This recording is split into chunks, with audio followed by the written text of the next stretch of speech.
Last lecture पर हम लोग बायोटेक्नोलॉजी चैप्टर में क्लोनिंग वेक्टर हेडिंग पढ़ रहे थे। जनरल इन्फॉर्मेशन हो गई थी कि ऐसा कोई भी वेक्टर जो क्लोनिंग को फैसिलिटेट करेगा उसका नाम क्लोनिंग वेक्टर होगा।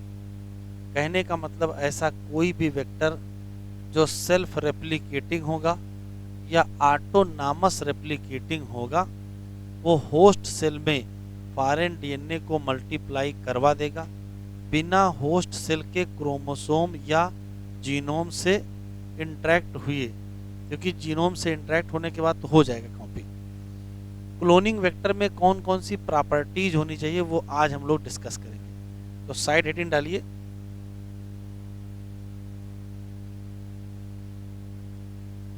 Feature of cloning vector.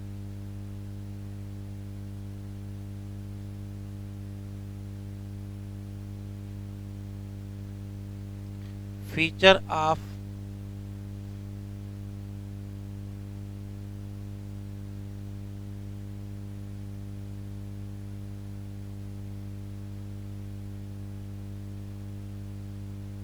Cloning vector. किसी भी क्लोनिंग वेक्टर में कौन कौन सी प्रॉपर्टीज होनी चाहिए तो पहले लिख लेंगे, फिर सबको अलग अलग पढ़ेंगे।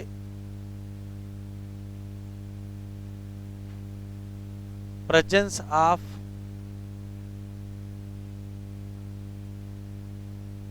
ओरिसाइट या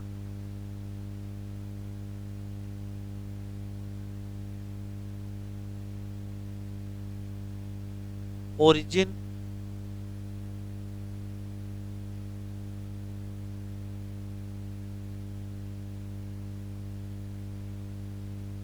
ऑफ रेप्लिकेशन।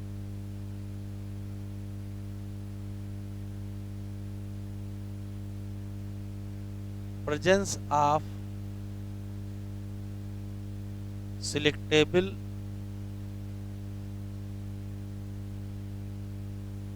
मार्कर साइट क्या होती है आगे पढ़ाएंगे।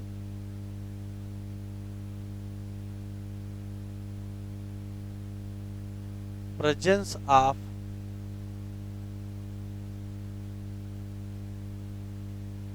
क्लोनिंग साइट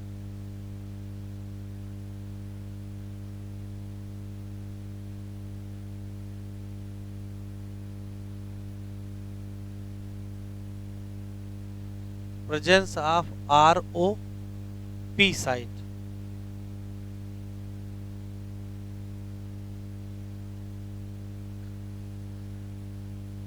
एक एक करके पढ़ना है।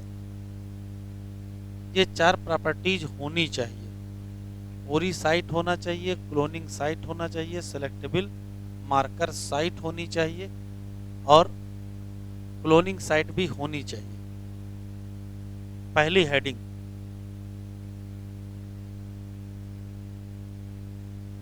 पहली हेडिंग ओरी साइट या ओरिजिन ऑफ रेप्लिकेशन।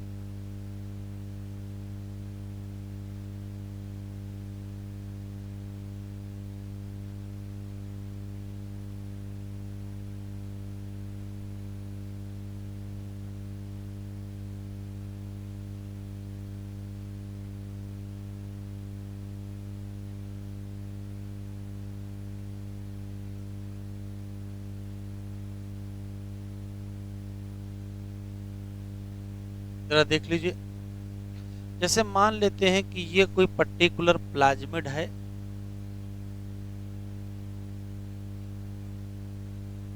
जिसका इस्तेमाल एज ए क्लोनिंग वेक्टर होने वाला है, तो पहली शर्त है कि इसमें कोई न कोई एक विशेष रीजन होना चाहिए या स्पेसिफिक रीजन होना चाहिए जहां एक विशेष बेस सीक्वेंस होगा। ऐसा कोई भी स्पेसिफिक रीजन जहां से रेप्लिकेशन स्टार्ट होता हो उसी जगह का नाम ओरिजिन ऑफ रेप्लिकेशन या शॉर्ट फॉर्म में उसको ओरी साइट कहते हैं। यदि हम एलियन डीएनए या फॉरेन डीएनए को इस रीजन के साथ जोड़ देंगे तो क्या होगा, जब ये रेप्लिकेट होगा तो हम लोगों वाला जो एलियन डीएनए होगा वो भी क्या हो जाएगा, रेप्लिकेट हो जाएगा। एक बात। दूसरा, तो ये है क्या, तो कहोगे ये स्पेसिफिक रीजन है,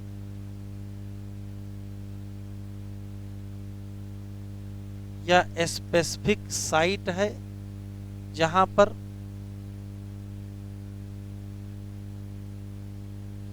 स्पेसिफिक बेस सीक्वेंस है जो रिस्पांसिबल है काहे के लिए,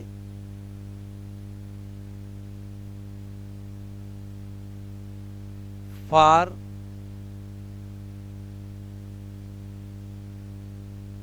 इनिशिएशन ऑफ रेप्लिकेशन।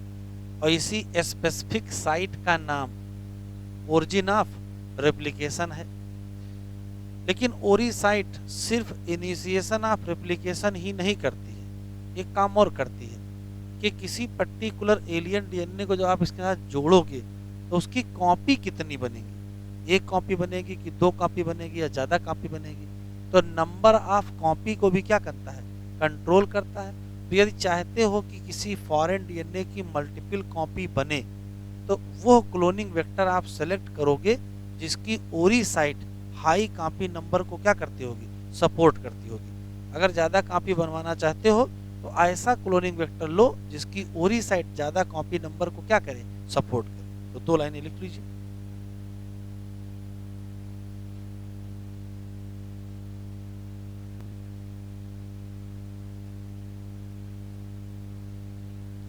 काहे के लिए है, फॉर इनिशिएशन ऑफ रेप्लिकेशन, और काहे के लिए है, for control copy number of link DNA.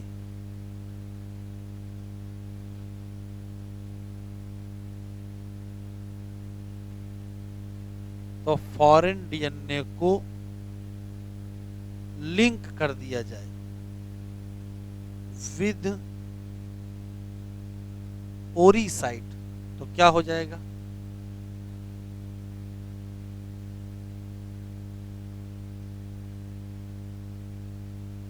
तो हो जाएगा replication of foreign DNA in host cell. Foreign DNA का यदि बनाना चाहते हो क्या,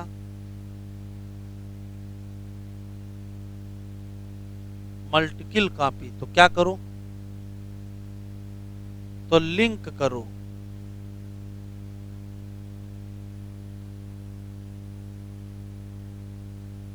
उस क्लोनिंग वेक्टर से जिसकी ओरी साइट क्या करती हो, हाई कॉपी नंबर को सपोर्ट करती हो।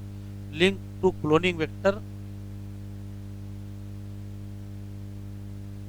whose ओरी साइट सपोर्ट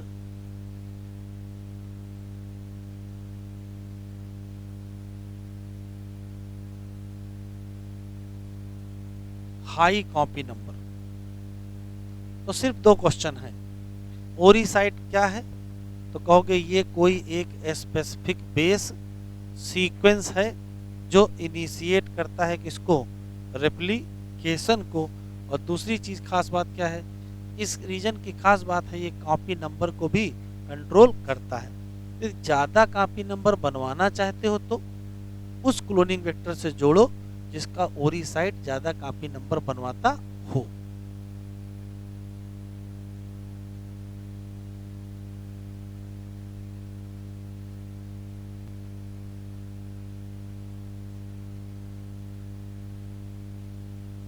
दूसरी हेडिंग है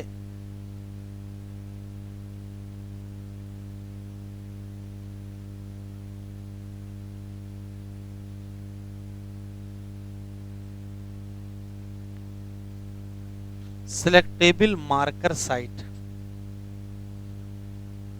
जरा देख लीजिए, जैसे मान लेते हैं कि ये पर्टिकुलर कोई प्लाज्मिड है जिसका इस्तेमाल आप एज ए क्लोनिंग वेक्टर करने जा रहे हैं, तो इसके पास कोई न कोई एक ऐसी साइट होनी चाहिए जिसकी खास बात देख लें क्या है। ऐसी कोई न कोई साइट होनी चाहिए जो ये पता करने में मददगार हो कि ये पर्टिकुलर जो प्लाज्मिड आप किसी होस्ट में इंट्रोड्यूस करोगे उसमें यदि इंट्रोड्यूस हो गया तो फिनोटाइप बदल जाएगा होस्ट का। बदल जाने के नाते इस घटना को कहते क्या है, ट्रांसफॉर्मेशन। और जिसमें बदलाव हो जाता उसको ट्रांसफॉर्मेंट। मान लेते हैं कि आपने ये प्लाज्मिड किसी पर्टिकुलर होस्ट सेल में इंट्रोड्यूस कर दिया, ये प्लाज्मिड इंट्रोड्यूस कर दिया, तो यदि आप प्लाज्मिड इंट्रोड्यूस कर दोगे तो इस होस्ट सेल में कुछ ना कुछ क्या आ जाएगा, चेंज आ जाएगा। यदि चेंज आ गया तो इस घटना को कहते हैं ट्रांसफॉर्मेशन, और जिसमें बदलाव आता है उसको कहते हैं ट्रांसफॉर्मेंट।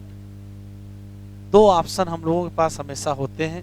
आपने इंट्रोड्यूस करने का प्रयास किया, उसमें बाहर से कोई दूसरा प्लाज्मिड इंट्रोड्यूस हो गया, मतलब ट्रांसफॉर्मेशन हो गया, मतलब होस्ट सेल ट्रांसफॉर्म्ड हो गई, एक ऑप्शन ये। दूसरा क्या है, हो सकता है आपने इंट्रोड्यूस करने का प्रयास किया हो लेकिन बाहर का डीएनए होस्ट सेल में इंट्रोड्यूस ना हुआ हो। यदि इंट्रोड्यूस नहीं हुआ होगा तो होस्ट सेल में कोई चेंज तो आएगा नहीं, तो इसको क्या कहोगे, नॉन ट्रांसफॉर्मेंट। तो होस्ट सेल दो प्रकार के होते हैं, हो जाते हैं। एक होते हैं, अभी लिखो नहीं, ट्रांसफॉर्मेंट,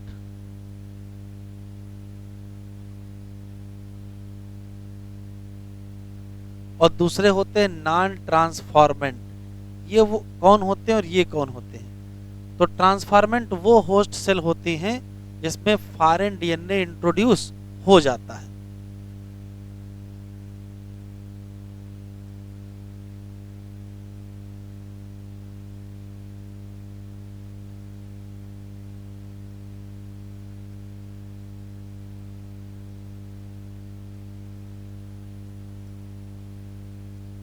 और नॉन ट्रांसफॉर्मेंट का होते हैं जिसमें फॉरेन डीएनए इंट्रोड्यूस नहीं होता है।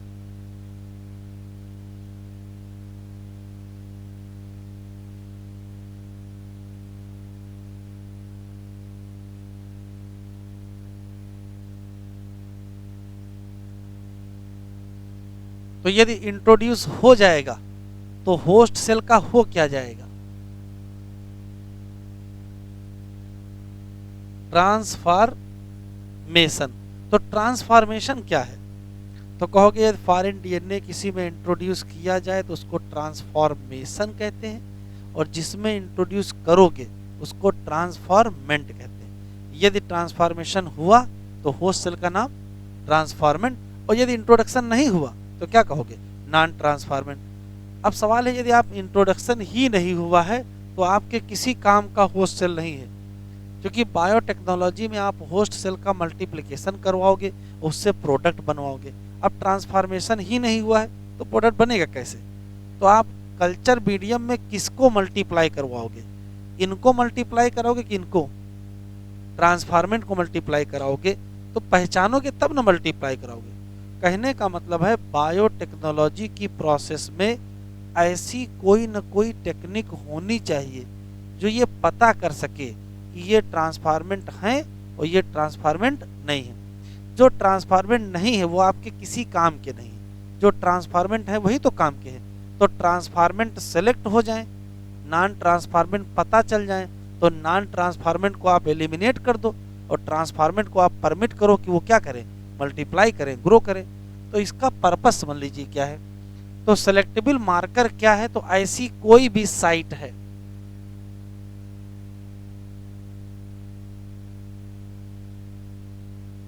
जो हेल्प करती है, help in selection of non transformant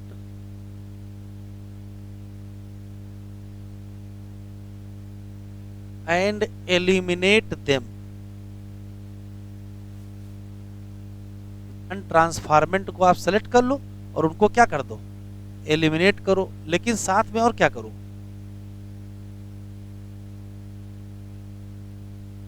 help in selection of transformants. और फिर उनको क्या एलिमिनेट कर दोगे, उनको अलाउ करोगे, परमिट करोगे, परमिट ग्रोथ ऑफ देम। तो इसी स्पेसिफिक साइट को कहते क्या है, सिलेक्टेबल मार्कर साइट। तो एक लाइन का कॉन्सेप्ट है।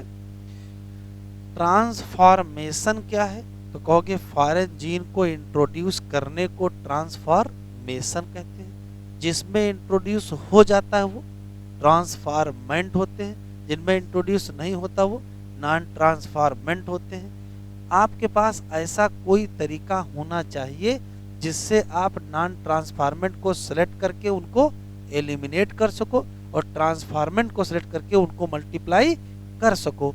उसी साइट का नाम क्या होता है, सेलेक्टेबल मार्कर साइट होता है। लिख डालिए।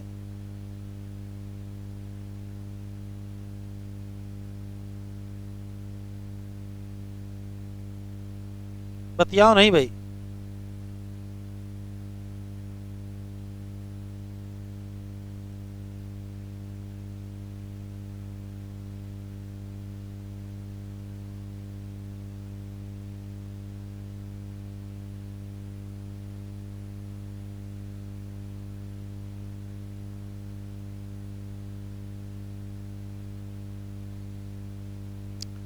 अब सवाल ये है कि सेलेक्टेबल मार्कर साइट के नाम पर क्या पाया जाता है। तो ई कोलाई में, यदि ये होस्ट सेल मान लेते हैं ई कोलाई है, तो ई कोलाई में सामान्यतया किसी भी एंटीबायोटिक का रेजिस्टेंस नहीं पाया जाता है। तो यदि आप बाहर से जीन इंट्रोड्यूस करोगे तो ई कोलाई में एंटीबायोटिक रेजिस्टेंस आ जाएगा। इसका मतलब यदि एंटीबायोटिक रेजिस्टेंस आ गया, इसका मतलब ट्रांसफॉर्मेशन हुआ। तो किसी भी ई कोलाई में यदि होस्ट के नाम पर क्या है, ई कोलाई है, तो एंटीबायोटिक रेजिस्टेंट जीन ही किसका काम आते हैं, आगे आ जाओ, किसके काम आते हैं। तो आंसर देंगे सेलेक्टेबल मार्कर साइट। फिर से सुन लेते हैं। यदि किसी भी ई कोलाई में फॉरेन जीन इंट्रोड्यूस करते हो तो किसी भी ई कोलाई में किसी भी एंटीबायोटिक का नॉर्मली रेजिस्टेंस नहीं पाया जाता है। यदि आप बाहर से एंटीबायोटिक रेजिस्टेंट जीन इंट्रोड्यूस करोगे तो होस्ट में एंटीबायोटिक रेजिस्टेंट की प्रॉपर्टी आ गई, मतलब फिनोटाइप बदला ना, मतलब ट्रांसफॉर्मेशन हुआ। इसी नाते ई कोलाई में यदि आप एलियन डीएनए इंट्रोड्यूस करते हो, स्पेशली प्लाज्मिड इंट्रोड्यूस करते हो, तो एंटीबायोटिक रेजिस्टेंट साइट ही किसका काम करती है, सेलेक्टेबल मार्कर का साइट का काम करती है। कैसे करती है भी नहीं बताया है, अभी आप याद कर लेंगे। 4 एंटीबायोटिक के नाम दिए हुए हैं, कौन कौन सी, टेट्रासाइक्लिन दिया है, एम्पिसिलिन दिया है, क्लोरोएम्फेनिकाल दिया और कानामाइसिन। लेकिन याद रखिएगा ये सिर्फ ई कोलाई के लिया है। अगर एग्जामिनर ने जरा सा भी चेंज कर दिया और लिख दिया antibiotic resistant site act as selectable marker for all bacterial host, तो स्टेटमेंट गलत हो जाएगा। सभी के लिए नहीं है, ठीक है, सिर्फ किसके लिए हो बात हो रही, ई कोलाई के लिए। लिख लीजिए।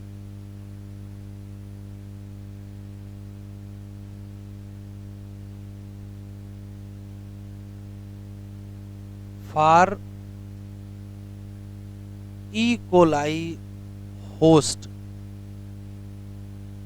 मोस्टली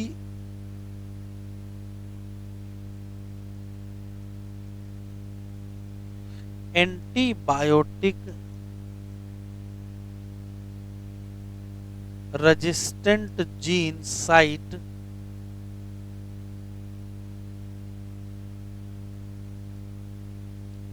act as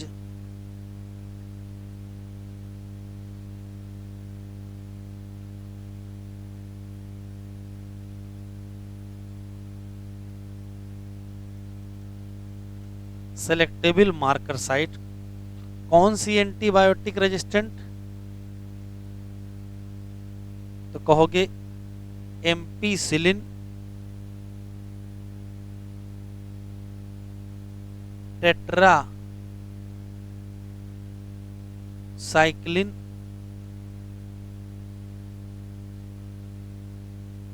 क्लोरोएम्फेनिकाल,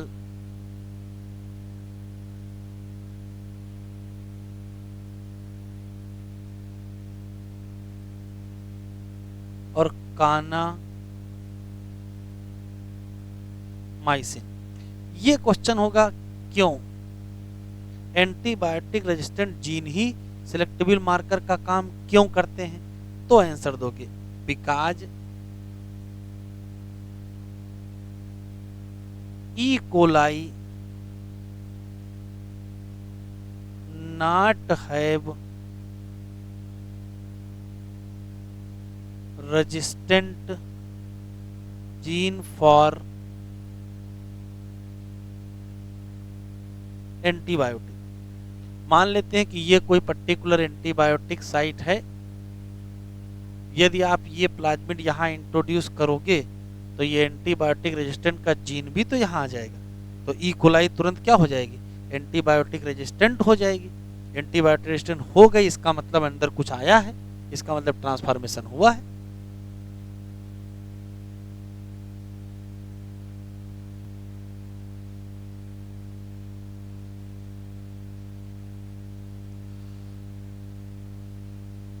तीसरी हेडिंग क्लोनिंग साइट।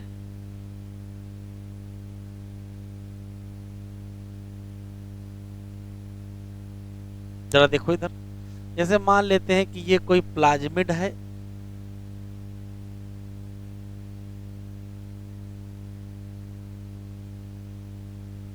जिसका इस्तेमाल आप करने जा रहे हो एज ए क्लोनिंग वेक्टर, तो इसके पास कोई ना कोई एक साइट होना चाहिए। बेटा बातचीत ना करो, इसके पास कोई ना कोई एक साइट होनी चाहिए जहां से रिस्ट्रिक्शन एंडोन्यूक्लिएज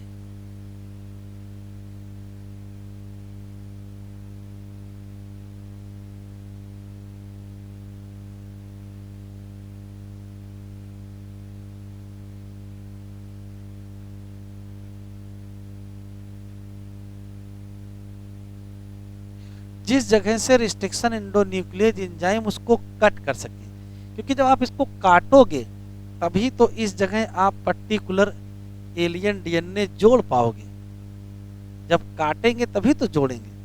तो जिस जगह से काटोगे उसी जगह जोड़ोगे, और जोड़े किस पर्पज से है कि कल को इसको होस्ट में भेजेंगे, जब इस प्लाज्मिड की कॉपी होगी तो हमारे वाले जो डिजायर्ड डीएनए उसकी भी कॉपी बन जाएगी। कॉपी बनने को क्या कहते हो? क्लोनिंग। किसी भी डिजायर्ड डीएनए को क्लोनिंग वेक्टर में जोड़ा जाता है, पर्पज क्या है कि इसकी क्लोनिंग हो जाए।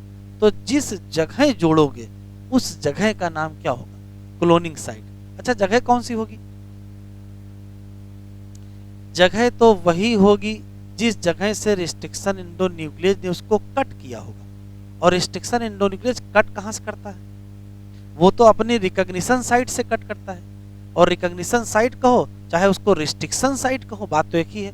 तो वास्तव में प्लाज्मिड पर स्पेसिफिक रीजन होता है जहां से स्पेसिफिक रिस्ट्रिक्शन एंडोन्यूक्लियस उसको कट करता है। उस स्पेसिफिक रीजन का नाम रिस्ट्रिक्शन साइट भी होता है, रिकॉग्निशन साइट भी होता है। और उसी जगह चूंकि आप जोड़ोगे तो उसी जगह का नाम क्या हो जाएगा? Cloning site. तो क्लोनिंग साइट क्या है? तो कहोगे cloning site specific site of plasmid है जहां से रिस्ट्रिक्शन एंडोन्यूक्लियस कट करेगा, उसी जगह आप एलियन डीएनए को जोड़ोगे, उसी जगह का नाम चाहे क्लोनिंग साइट कह दो, चाहे रिस्ट्रिक्शन साइट कह दो, और चाहे क्या कह दो? Recognition site. एक और क्वेश्चन बताऊं, किसी भी क्लोनिंग वेक्टर में क्लोनिंग साइट या रिकॉग्निशन साइट या रिस्ट्रिक्शन साइट कितनी होनी चाहिए? कर लो, कितनी होनी चाहिए? तो जरा ध्यान से कुछ समस्या, जैसे मान लेते हैं कि कोई रिस्ट्रिक्शन एंडोन्यूक्लियस एंजाइम एक्स है, मान लेते हैं, और इसकी रिकॉग्निशन साइट एक ये है, एक ये है और एक ये है। तो यदि इस रिस्ट्रिक्शन एंडोन्यूक्लियस एंजाइम से आप कहो कि इस क्लोनिंग वेक्टर को ओपन कर दो, हमको इसी जगह जोड़ना है एलियन डीएनए, तो ये क्या करेगा? ये जाएगा 4 जगह से काट देगा, नहीं काट देगा। तो क्या इसके 4 टुकड़े बनवाना है? 4 तो बनवाना नहीं। तो क्या होना चाहिए? तो ऐसा क्लोनिंग वेक्टर प्रिफर करना चाहिए जिसमें क्लोनिंग साइट कितनी होनी चाहिए? सबसे बढ़िया है कि सिर्फ एक हो, या अगर एक ना हो तो कुछ में काम चल जाएगा, लेकिन अगर ज्यादा होंगी तो क्या समस्या आएगी? तो ये पूछा गया सवाल है कि प्रेफरेंस किसको देते हैं? तो प्रेफरेंस उस क्लोनिंग वेक्टर को दोगे जिसमें क्लोनिंग साइट की संख्या कितनी होगी? तो किसी एक स्पेसिफिक रिस्ट्रिक्शन एंजाइम के लिए केवल कितनी होगी? एक होगी। अगर एक नहीं तो कुछ वाले को भी, लेकिन अगर मेनी वाले को आपने प्रिफर कर लिया तो वो इतने टुकड़े बना देगा क्लोनिंग वेक्टर के कि फिर आखिरी में आप क्या करोगे? इसका आप इसकी जेल इलेक्ट्रोफोरेसिस करोगे और कुछ नहीं कर पाओगे। जबकि करना क्या है? इसमें जोड़ के इसको होस्ट में नहीं भेजना है। Concept clear? 2 लाइनें लिख लो। तो क्लोनिंग साइट है क्या?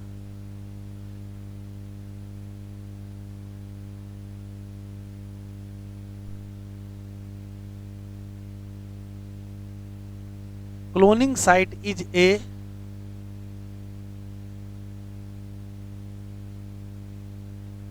a specific site of cloning vector at where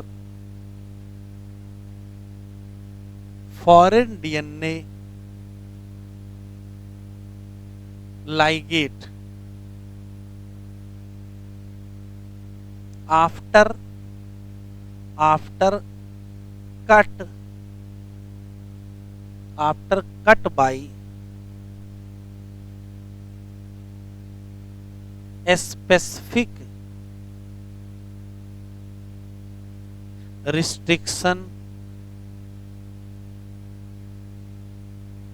nuclease at a specific recognition site या रिस्ट्रिक्शन साइट। इसी नाते क्लोनिंग साइट का ही दूसरा नाम, क्लोनिंग साइट का ही दूसरा नाम क्या है? रिकॉग्निशन साइट या रिस्ट्रिक्शन साइट। ठीक, हाँ। प्रेफरेंस किसको दोगे? तो प्रेफरेंस में क्लोनिंग वेक्टर, उस क्लोनिंग वेक्टर को प्रेफरेंस दोगे जिसमें क्लोनिंग साइट या रिकॉग्निशन साइट की संख्या एक हो, यही तो फिर फ्यू हो। मेनी को प्रेफरेंस नहीं दोगे। Cloning vector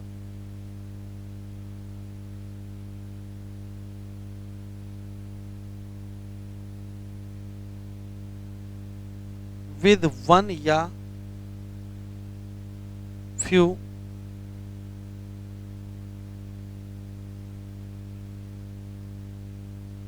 recognition site, not many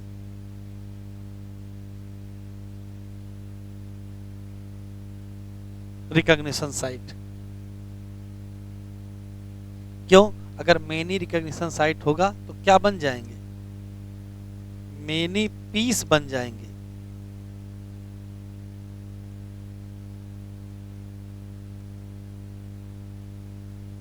cloning vector की।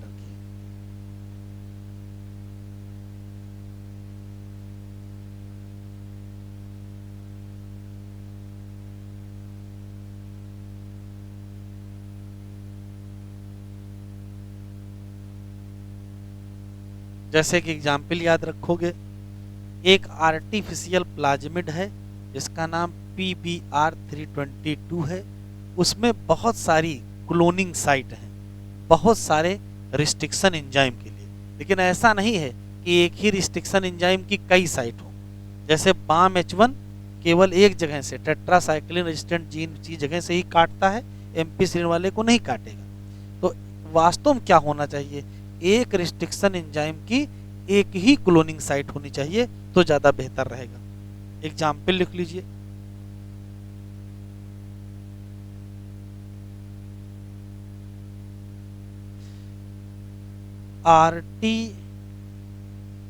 आर्टिफिशियल प्लाज्मिड नाम है,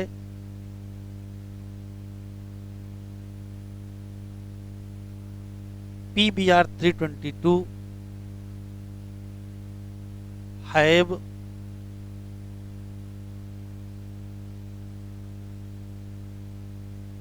single cloning site for many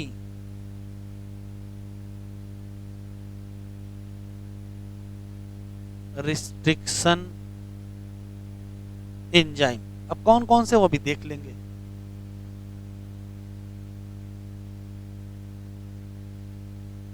फिर बनाइए,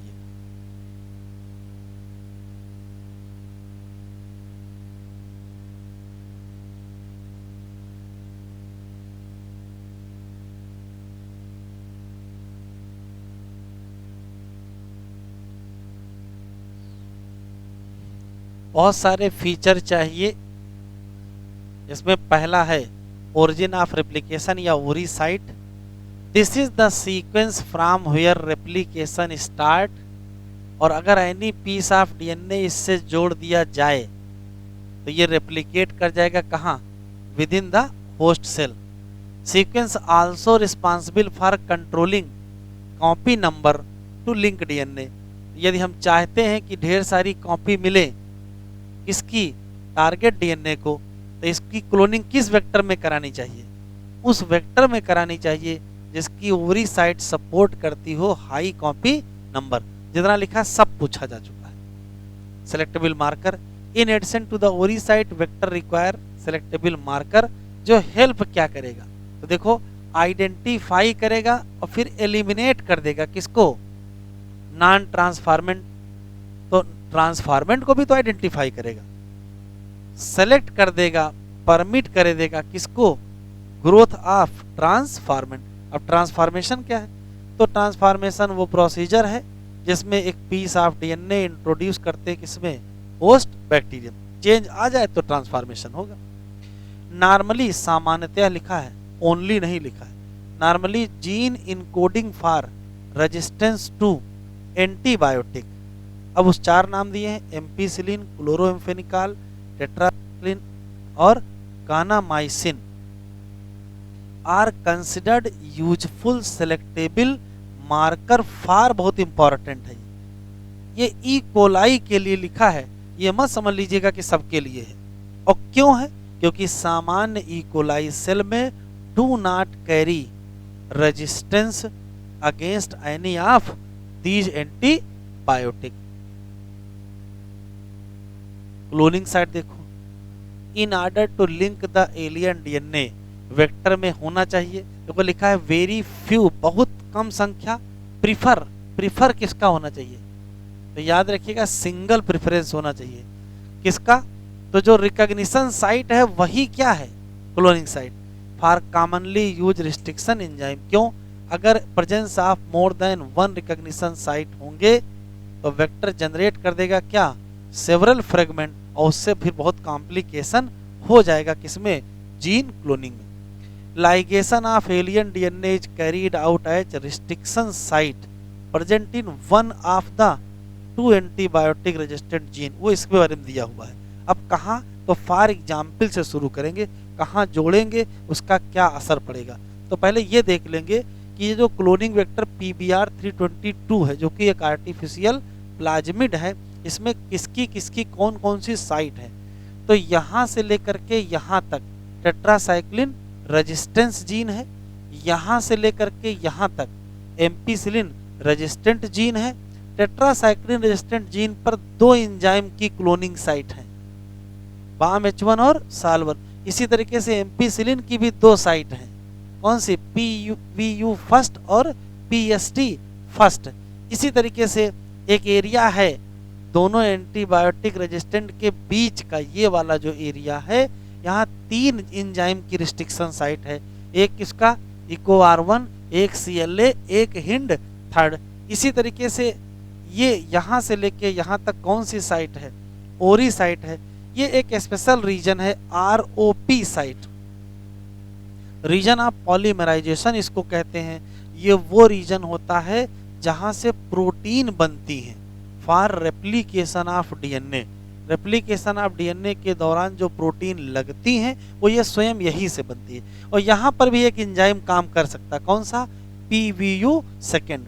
तो अगर सीधे सीधे एग्जामिनर इसको डायग्राम को देख करके क्वेश्चन पूछेगा, या ऐसे भी पूछ सकता है, जैसे पूछेगा बताओ कुल कितने रिस्ट्रिक्शन एंजाइम की क्लोनिंग साइट यहाँ हैं, तो गिन लो कितने हैं।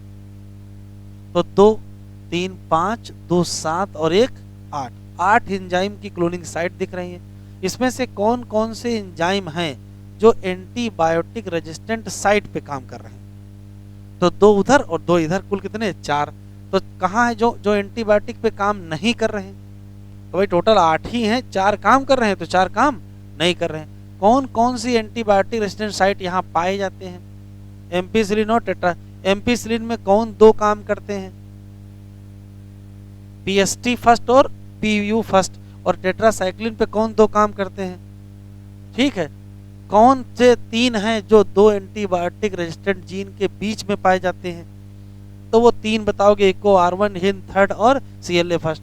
कहाँ ये PVU फर्स्ट जो है, सेकंड जो है, ये कहाँ काम करता है, ROP। तो ये तो बिल्कुल सीधे सीधे सवाल है, कोई भी सीधा सवाल आपको मिल सकता है, टेढ़े सवाल भी मिलेंगे। एक डायग्राम इसको बना लेते हैं, इसको लिख लेते हैं, और कौन कौन से कहाँ कहाँ जो काम करते हैं। तो किसी PBR 322 में क्या क्या क्या क्या है, तो कहोगे सब कुछ है। ओरी साइट पाया जाता है, ROP साइट पाया जाता है, एंटीबायोटिक रेजिस्टेंट साइट पाया जाता है, और क्लोनिंग साइट पाई जाती है, किसके किसके लिए, तो यहाँ एंजाइम लिखे हैं, सबके पाए जाते हैं।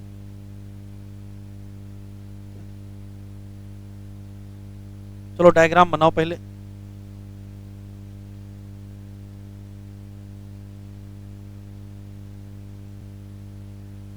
जरा देख लो, एक आर्टिफिशियल क्लोनिंग वेक्टर है जिसका नाम PBR 322 है, जिसको क्रिएट किया है 2 साइंटिस्ट, बोलीवर एंड रोड्रिग्विज ने।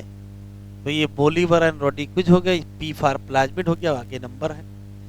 ये सामने बना हुआ है, इसमें है क्या क्या, तो देखो सबसे इंपॉर्टेंट तो भाई ओरी साइट होती है, ओरी साइट है।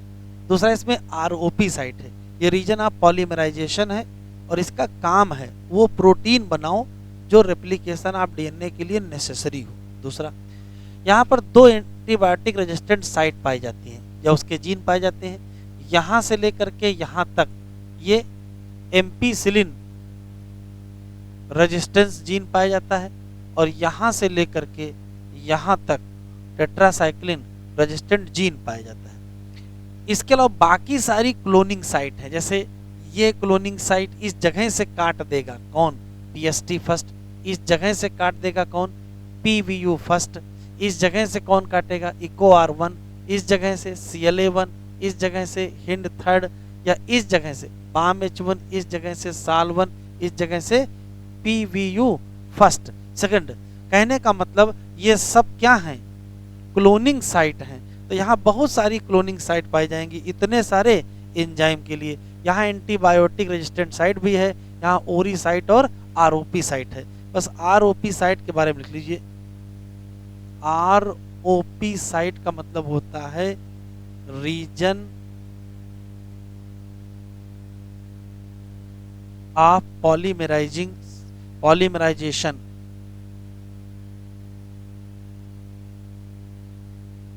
या पॉलीमराइजिंग पॉलीपेप्टाइड।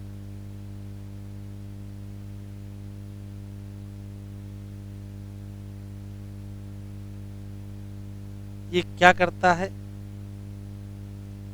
सिंथेसिस करता है प्रोटीन जो कि आवश्यक हैं, नेसेसरी फॉर क्या, रेप्लिकेशन।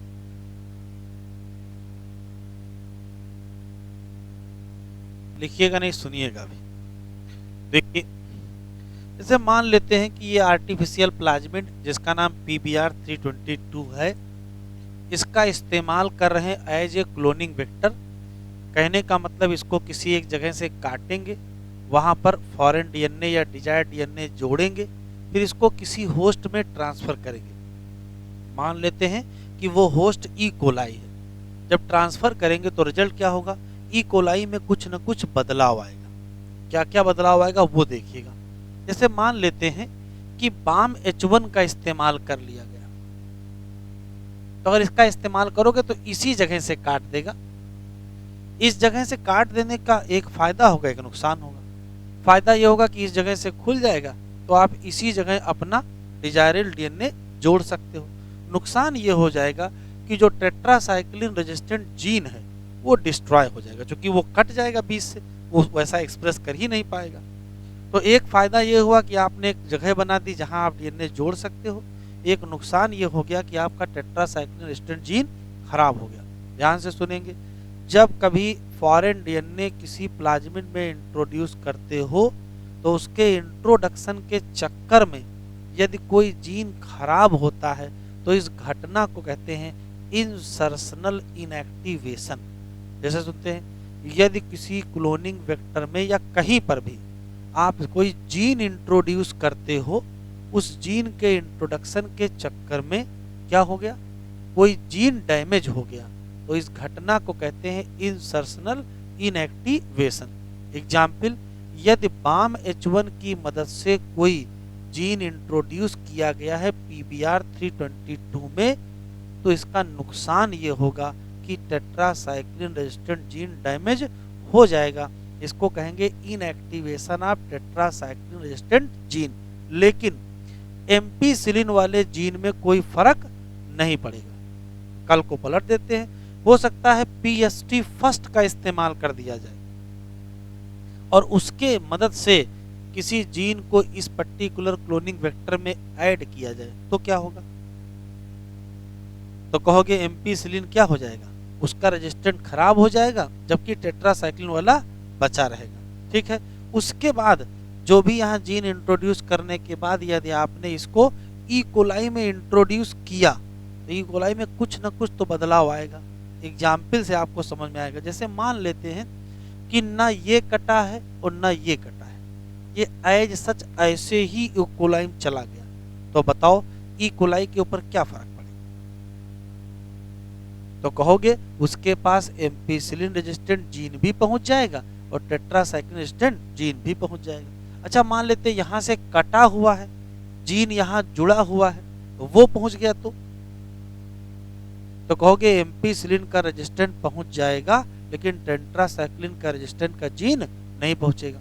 अच्छा, ये जाए ही ना ई कोलाई में, तो यदि ई कोलाई में ये नहीं गया तो ई कोलाई नॉन ट्रांसफॉर्मेंट होगी। तो यदि नॉन ट्रांसफॉर्मेंट होगी तो बताओ उसके पास एम्पीसिलिन रेजिस्टेंट जीन होगा, टेट्रासाइक्लिन रेजिस्टेंट जीन होगा कि नहीं होगा। भाई जब कुछ गया ही नहीं तो कुछ भी नहीं होगा। तो हमारे पास कुल 3 प्रकार की संभावनाएं हैं। एक ऑप्शन ये है कि ई कोलाई में इंट्रोड्यूस करने का प्रयास किया गया, इंट्रोड्यूस नहीं हुआ, मतलब नॉन ट्रांसफॉर्मेंट। एक ऑप्शन है इंट्रोड्यूस करने का प्रयास किया गया लेकिन बगैर कटा हुआ अनचेंज प्लाज्मिड ही इंट्रोड्यूस हुआ, तो ट्रांसफॉर्मेंट तो होगा लेकिन उसके पास दोनों रेजिस्टेंट जीन पहुंच जाएंगे। अच्छा, अगर बाम H1 से कटने के बाद पहुंचे तो एम्पीसिलिन का पहुंचेगा, टेट्रासाइक्लिन का नहीं पहुंचेगा। तो हमारे पास 3 परिस्थितियां हैं, उनका इस्तेमाल करके हम सेलेक्ट कर लेंगे कि कौन ट्रांसफॉर्मेंट है, कौन नॉन ट्रांसफॉर्मेंट है, कौन रिकॉम्बिनेंट है और कौन नॉन रिकॉम्बिनेंट। लिखो,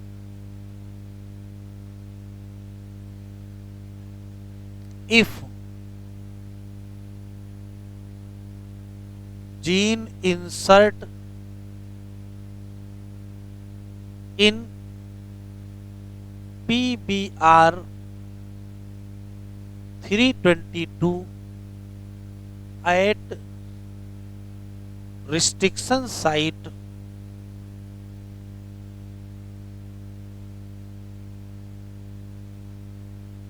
of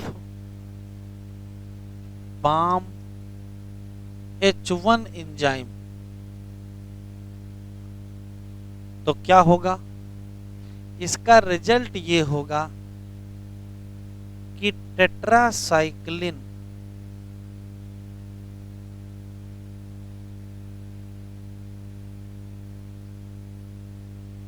रेजिस्टेंट जीन क्या हो जाएगा?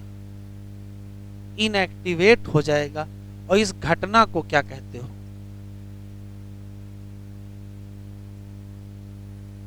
Insertional inactivation.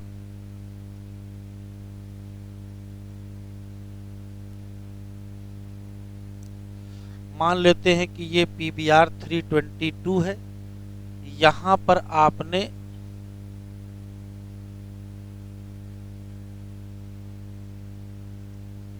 Desired DNA insert कर दिया है, तो ये है क्या? रिकॉम्बिनेंट प्लाज्मिड है कि नहीं है? इस रिकॉम्बिनेंट प्लाज्मिड की विशेषता बताओ। तो इसमें नॉर्मल है एम्पीसिलिन रेजिस्टेंट जीन और इनएक्टिव है क्या? Tetracycline resistant gene.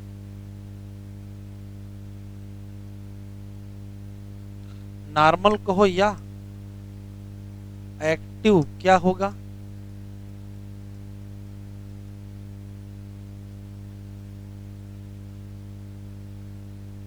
Ampicillin resistant gene, जबकि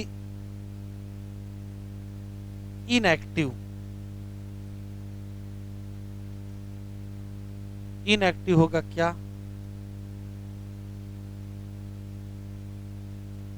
टेट्रासाइक्लिन रेजिस्टेंट जीन।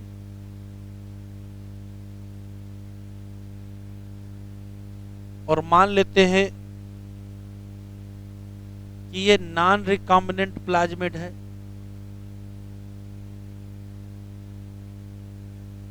तो इसकी क्या विशेषता होगी बताओ? तो यहां से यहां तक बेटा क्या होगा? यहां से यहां तक होगा AMP रेजिस्टेंट, और यहां से यहां तक क्या होगा? Tetracycline resistant. इसकी खास बात होगा कि एक्टिव होंगे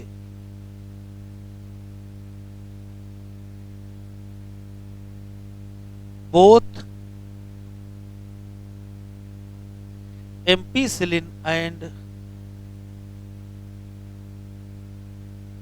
टेट्रासाइक्लिन रेजिस्टेंट जीन। ये आप दिमाग में जरूर रखिएगा। इसमें क्या सही है बेटा? एम्पीसिलिन रेजिस्टेंट सही है, टेट्रासाइक्लिन वाला खराब हो गया। और इसमें दोनों सही है।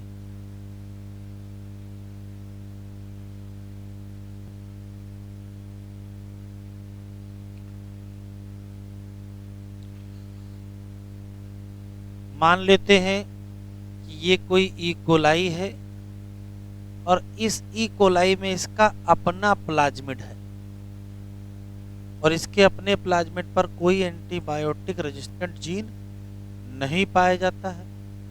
इसमें PBR 322 इंट्रोड्यूस करने का प्रयास किया गया और उसके बाद ये टेस्ट किया गया कि इंट्रोड्यूस हुआ है कि नहीं हुआ है। तो देखें, इसमें जीन इंट्रोड्यूस नहीं हुआ है। कैसे? और अगर जिसमें इंट्रोड्यूस नहीं होगा उसको क्या कह दोगे? उसको नॉन ट्रांसफॉर्मेंट कह दोगे। कैसे पता चलेगा? तो पता ऐसे चलेगा, देखिए PBR 322 में एम्पीसिलिन और टेट्रासाइक्लिन रेजिस्टेंट जीन पाए जाते हैं। यदि ये इंट्रोड्यूस कर जाता तो इसके पास ampicillin tetracycline resistant gene develop हो जाते। इसके ऊपर एम्पीसिलिन डालते ये ना मरते, टेट्रासाइक्लिन डालते तो भी ना मरते। अगर एम्पीसिलिन और टेट्रासाइक्लिन से ना मरते इसका मतलब जीन इसमें पहुंच गया। लेकिन हुआ क्या, ये ग्रो नहीं कर पाए किसमें, एम्पीसिलिन और टेट्रासाइक्लिन मीडियम में। इससे क्या सिद्ध हो गया, इससे सिद्ध हो गया कि ना तो एम्पीसिलिन आया और ना तो टेट्रासाइक्लिन आया। इसका मतलब है कि एक्सपेरिमेंट करने के बाद बैक्टीरिया को एम्पीसिलिन और टेट्रासाइक्लिन मीडियम में ग्रो करा के दिखाया गया। अगर ग्रो नहीं किए इसका मतलब क्या है, इसका मतलब वो नॉन ट्रांसफॉर्मेंट थे। और जो ग्रो कर गए होंगे, तो देखो जो ग्रो कर गए होंगे इसका मतलब उनके पास एम्पीसिलिन और टेट्रासाइक्लिन पहुंचा होगा। तो जिसमें एंट्री नहीं होगी वो नॉन ट्रांसफॉर्मेंट, और जिसमें एंट्री हो जाएगी वो transformant. Can not grow in, ना तो एम्पीसिलिन में ग्रो करेंगे ना टेट्रासाइक्लिन में ग्रो करेंगे, तो उनका नाम क्या रखोगे, नॉन ट्रांसफॉर्मेंट रखेंगे। लेकिन इकोलाई में पहुंच गया अनचेंज पीबीआर 322। अगर अनचेंज पहुंचा होगा तो एम्पीसिलिन भी सही सलामत पहुंचा होगा और टेट्रासाइक्लिन भी सही पहुंच गया होगा। तो ऐसे लोगों की खास बात यह होगी कि इसमें पहुंचा है नॉन रिकॉम्बिनेंट प्लाज्मिड। पहुंच गया है तो क्या हो गए, ट्रांसफॉर्मेंट। लेकिन पहुंचा कैसा है, नॉन रिकॉम्बिनेंट। तो ट्रांसफॉर्मेंट में कौन सी कैटेगरी है, नॉन रिकॉम्बिनेंट। इधर देखो यहां भी पहुंच गया है, लेकिन यहां कौन सा वाला प्लाज्मिड पहुंचा है, जिसमें एम्पीसिलिन तो सही है लेकिन टेट्रासाइक्लिन डैमेज हो गया है, क्योंकि यहां क्या हो गया है, डिजायर्ड डीएनए लग गया है। तो यहां भी पहुंच गया है, तो ये भी क्या है, ट्रांसफॉर्मेंट। लेकिन यहां कौन सा वाला पहुंचा है, रिकॉम्बिनेंट पीबीआर 322 पहुंचा है, जिसमें क्या है, डिजायर्ड जीन है। कहां पर, बाम H1 साइट पर। अगर बाम H1 साइट वाला पहुंचा है इसका मतलब टेट्रासाइक्लिन डैमेज हो चुका होगा। ध्यान से सुनिएगा, इस इकोलाई में भी फॉरेन जीन पहुंचा है, इस इकोलाई में भी फॉरेन जीन पहुंचा है। ये भी ट्रांसफॉर्मेंट है, ये भी ट्रांसफॉर्मेंट है। लेकिन फर्क ये है कि इसमें क्या पहुंचा है, नॉन रिकॉम्बिनेंट प्लाज्मिड, और इसमें क्या पहुंच गया है, रिकॉम्बिनेंट प्लाज्मिड। तो ट्रांसफॉर्मेंट में ये कौन सी कैटेगरी है और ट्रांसफॉर्मेंट में ये कौन सी कैटेगरी है, कैसे पता चलेगा, देखो कैसे पता चलेगा। मान लेते एक्सपेरिमेंट कर लिया गया, उसके बाद एम्पीसिलिन डाल के देखिए, तो एम्पीसिलिन में ये बच गया, एम्पीसिलिन में ये भी बच गया। एम्पीसिलिन में बच जाने का मतलब क्या है, इसका मतलब बाहर से एम्पीसिलिन रेजिस्टेंट जीन आया, और बाहर से आया का मतलब प्लाज्मिड आ गया है। तो पहले एम्पीसिलिन डाल के देखेंगे, यदि एम्पीसिलिन में सरवाइव कर गया तो ये कन्फर्म है कि बाहर से जीन तो इसमें आ गया है, तो ये कन्फर्म है कि वो क्या है, ट्रांसफॉर्मेंट है।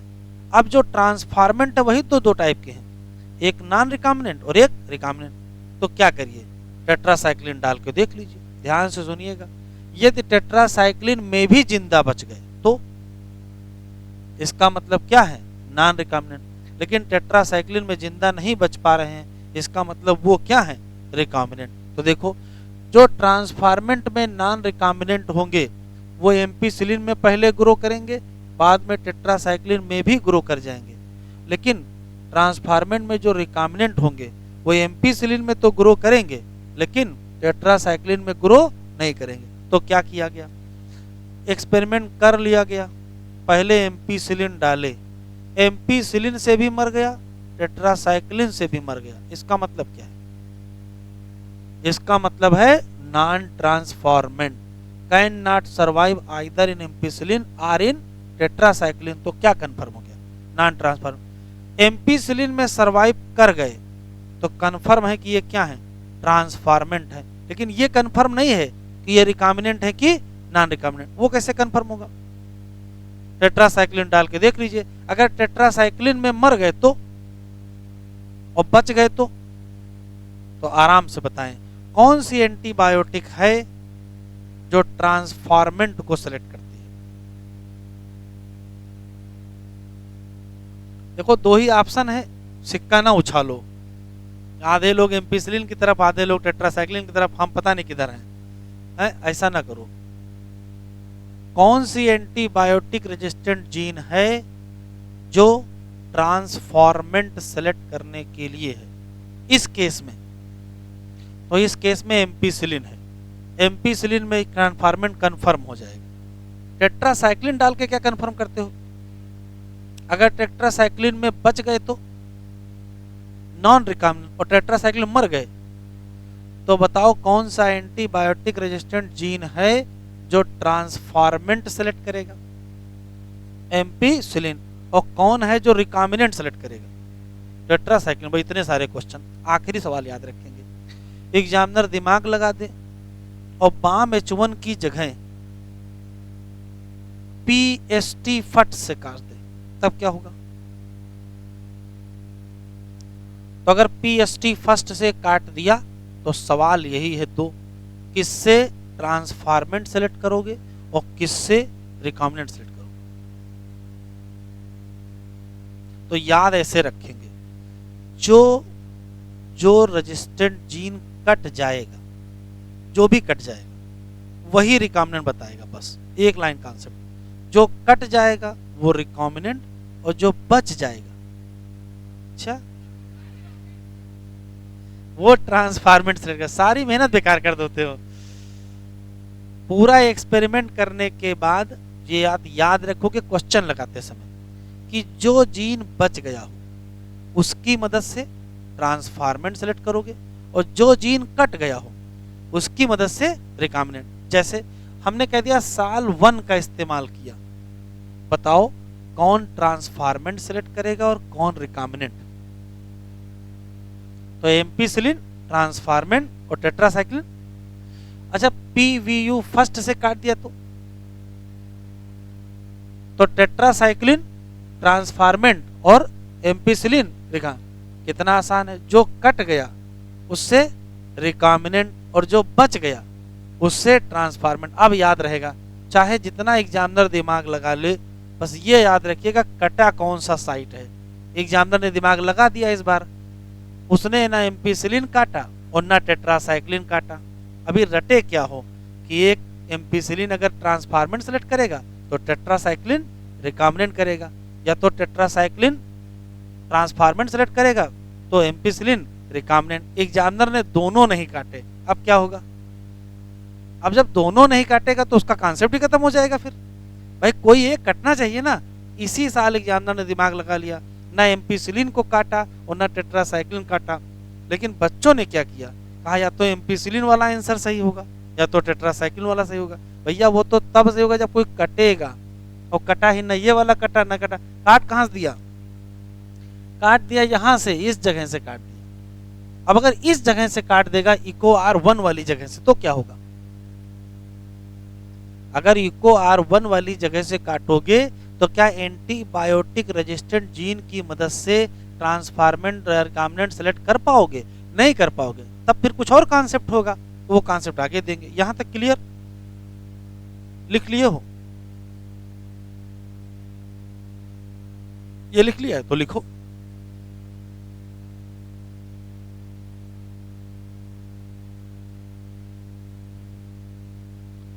For palm H1 site,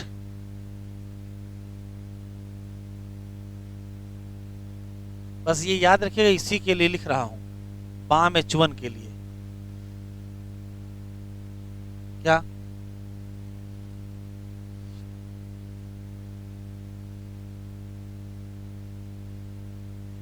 non transformant कैसे सेलेक्ट करोगे? कैन नॉट ग्रो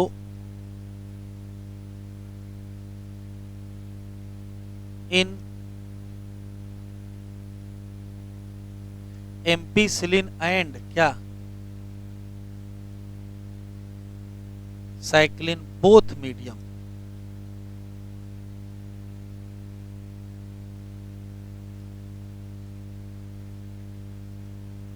ठीक है। अच्छा, दूसरा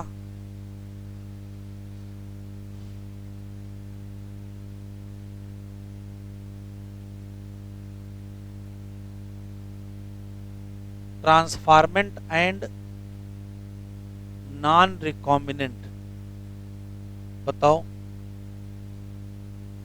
क्या करेंगे? Grow in ampicillin, not grow in tetracycline.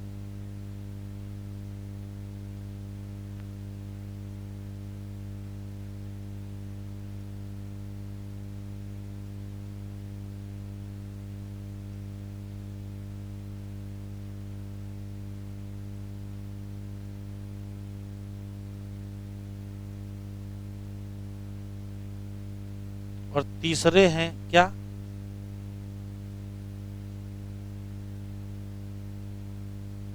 Transformant and कौन? रिकॉम्बिनेंट। अच्छा,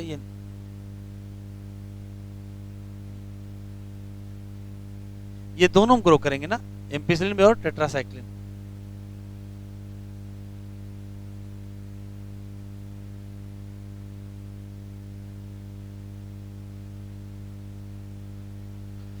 और ये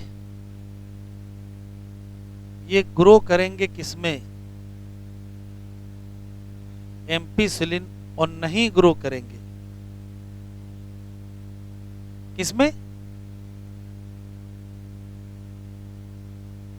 टेट्रासाइक्लिन। ये याद रखिएगा। नॉन ट्रांसफार्मेंट कहां ग्रो करेंगे? तो कहो कहीं नहीं ग्रो करेंगे। ट्रांसफार्मेंट में नॉन रिकॉम्बिनेंट कहां ग्रो करेंगे? दोनों में ग्रो कर जाएंगे। और ट्रांसफार्मेंट में रिकॉम्बिनेंट कहां ग्रो करेंगे? एम्पिसिलिन में ग्रो करेंगे और टेट्रासाइक्लिन में ग्रो। तो एक एंटीबायोटिक रेजिस्टेंट जीन क्या सेलेक्ट कर रहा है? ट्रांसफार्मेंट। और दूसरा एंटीबायोटिक रेजिस्टेंट जीन क्या सेलेक्ट कर रहा है? रिकॉम्बिनेंट। कौन सी एंटीबायोटिक है जो ट्रांसफार्मेंट सेलेक्ट कर रहा है? एम्पिसिलिन। और कौन है जो रिकॉम्बिनेंट सेलेक्ट कर रहा है? कौन? टेट्रासाइक्लिन। बस ये किस साइट के लिए है? एंजाइम बदलेगा तो आंसर बदल जाएंगे। वन एंटीबायोटिक रेजिस्टेंट जीन कौन?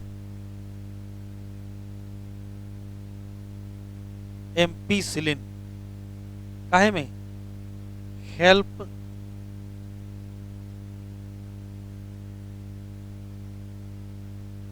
इन सिलेक्शन ऑफ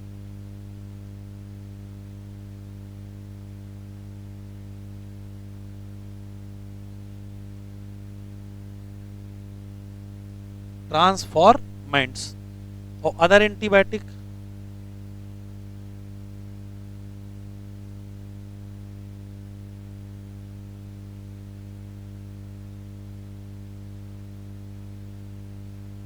कौन?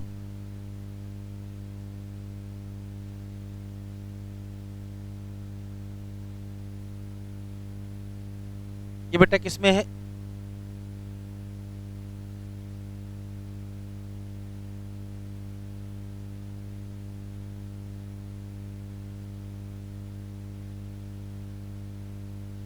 अच्छा, अगर ये आ जाए tetracycline resistant gene help in selection of recombinant assertion में, तो रीजन क्या दे?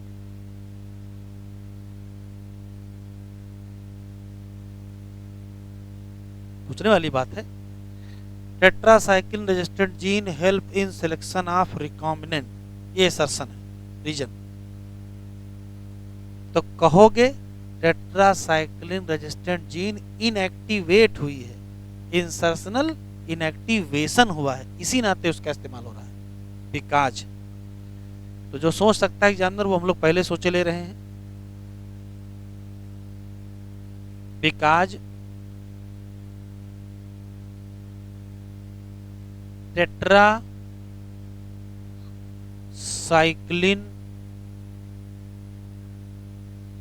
रेजिस्टेंट जीन क्या हो जाएगा?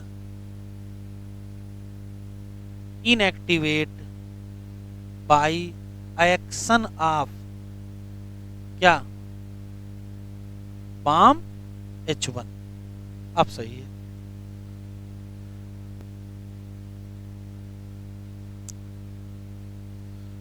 तो लिख लीजिए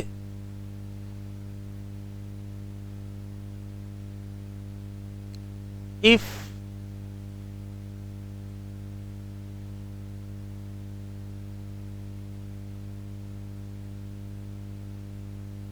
if antibiotic resistant gene use as selectable marker,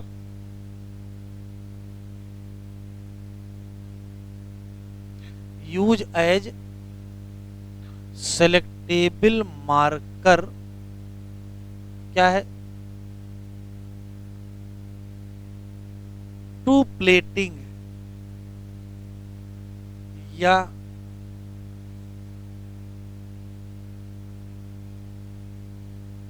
culture medium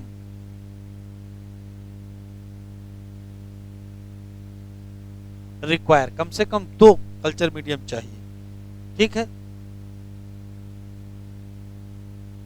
तो हेडिंग डालिए another method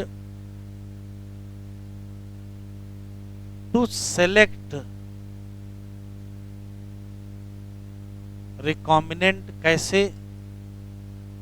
by change in colony colour in presence of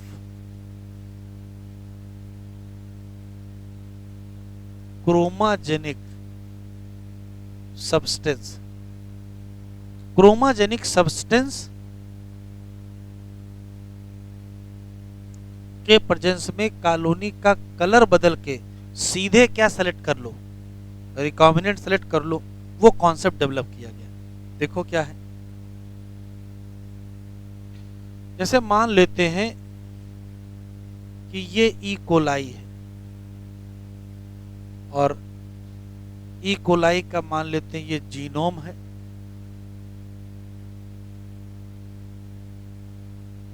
अभी लिखे नहीं, देख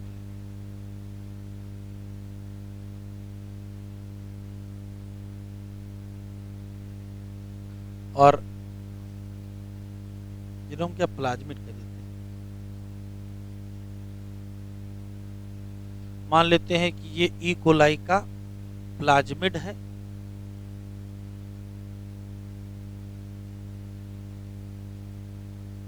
और इस पर्टिकुलर प्लाज्मिड पर कोई एक जीन है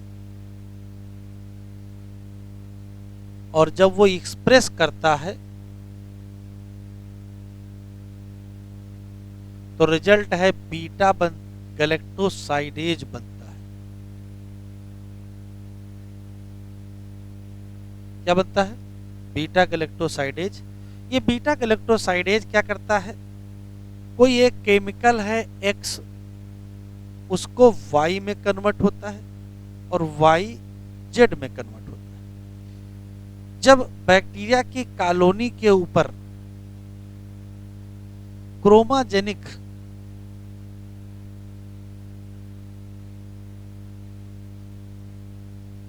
सब्सटेंस, क्रोमा का मतलब होता है कलर, ऐसा कोई सब्सटेंस जो कलर प्रोड्यूस कर सके उसका नाम क्रोमाजेनिक होगा। क्रोमाजेनिक सब्सटेंस यहां इंट्रोड्यूस किया गया तो देखा गया कि बैक्टीरियल कॉलोनी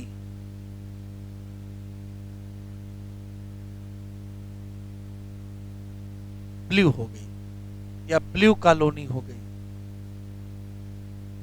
फिर से सुन लेते हैं, ये मान लेते हैं ई कोलाई है, उसका ये प्लाज्मिड है, उसमें कोई जीन है, जब ये एक्सप्रेस करता था बीटा गैलेक्टोसाइडेज बनता था, इसका रिएक्शन नहीं दिया। रिएक्शन आपको पता है, ये लैक्टोज को ग्लूकोज और गैलेक्टोज में तोड़ता है, आगे जो गैलेक्टोज उसकी रिएक्शन होती है, तो मान लेते X को Y में, Y को Z में कन्वर्ट किया गया, कोई बात नहीं। अगर बैक्टीरिया के अंदर ये Z पाया जाता है तो जब बैक्टीरिया के ऊपर क्रोमाजेनिक सब्सटेंस डालते हैं तो बैक्टीरिया की कॉलोनी तुरंत ब्लू हो जाती है। सब कुछ सही चल रहा है, वैज्ञानिकों ने बस इस्तेमाल किया वो देखो, कह दिया गया कि यहीं पर इंसर्ट कर दिया जाए, इंसर्ट डिजायर डीएनए। अगर इसी जगह डिजायर डीएनए इंसर्ट कर दोगे तो क्या हो जाएगा, इंसर्शनल इनएक्टिवेशन ऑफ जीन जो प्रोड्यूस करता था क्या,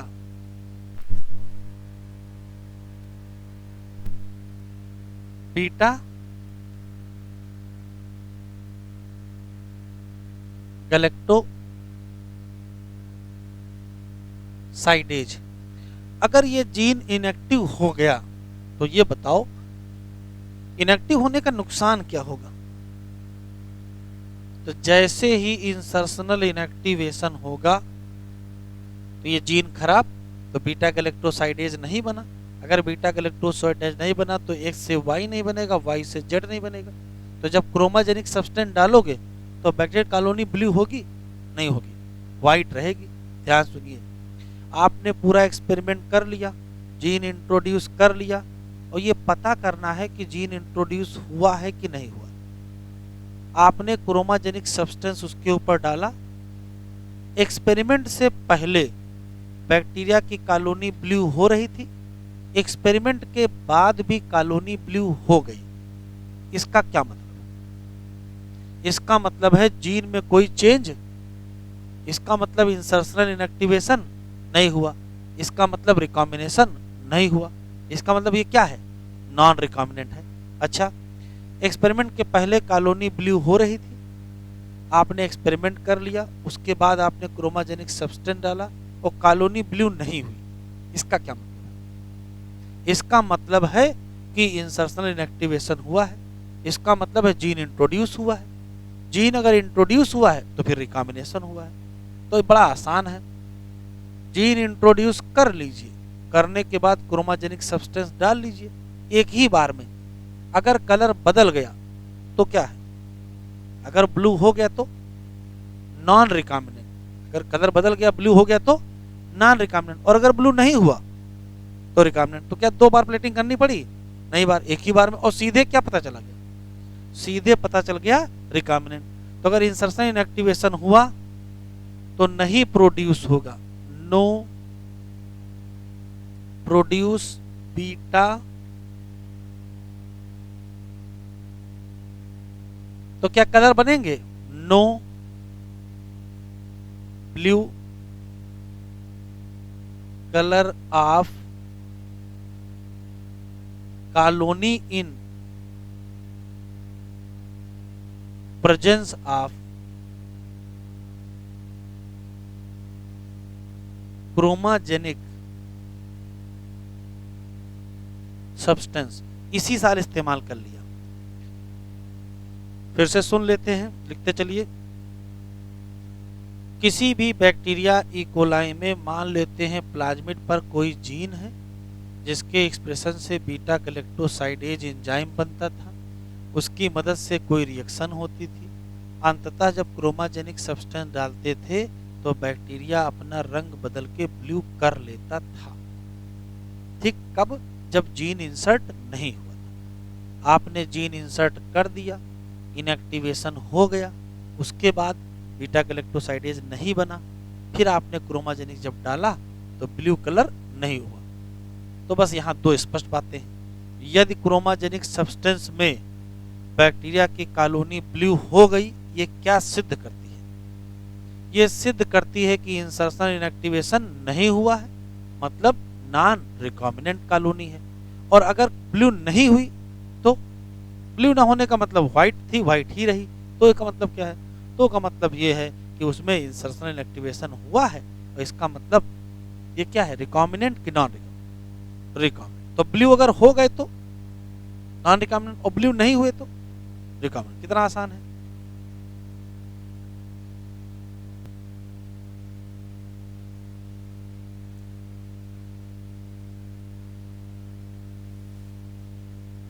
in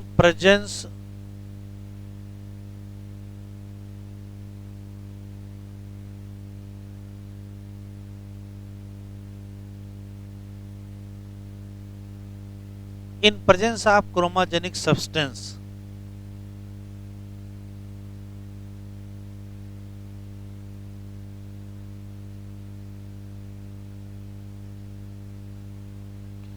bacterial colony become blue। इसका सिर्फ मतलब बताना है। इसका मतलब है no insertion.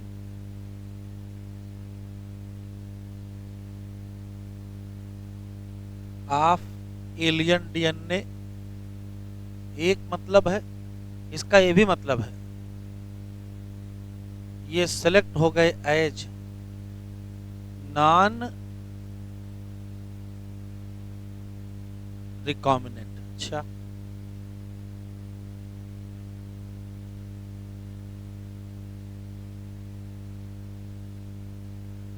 In presence of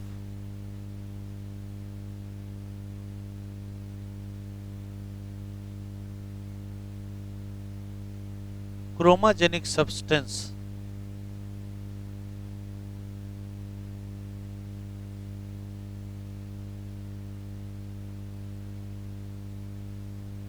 bacterial colony not become blue, मतलब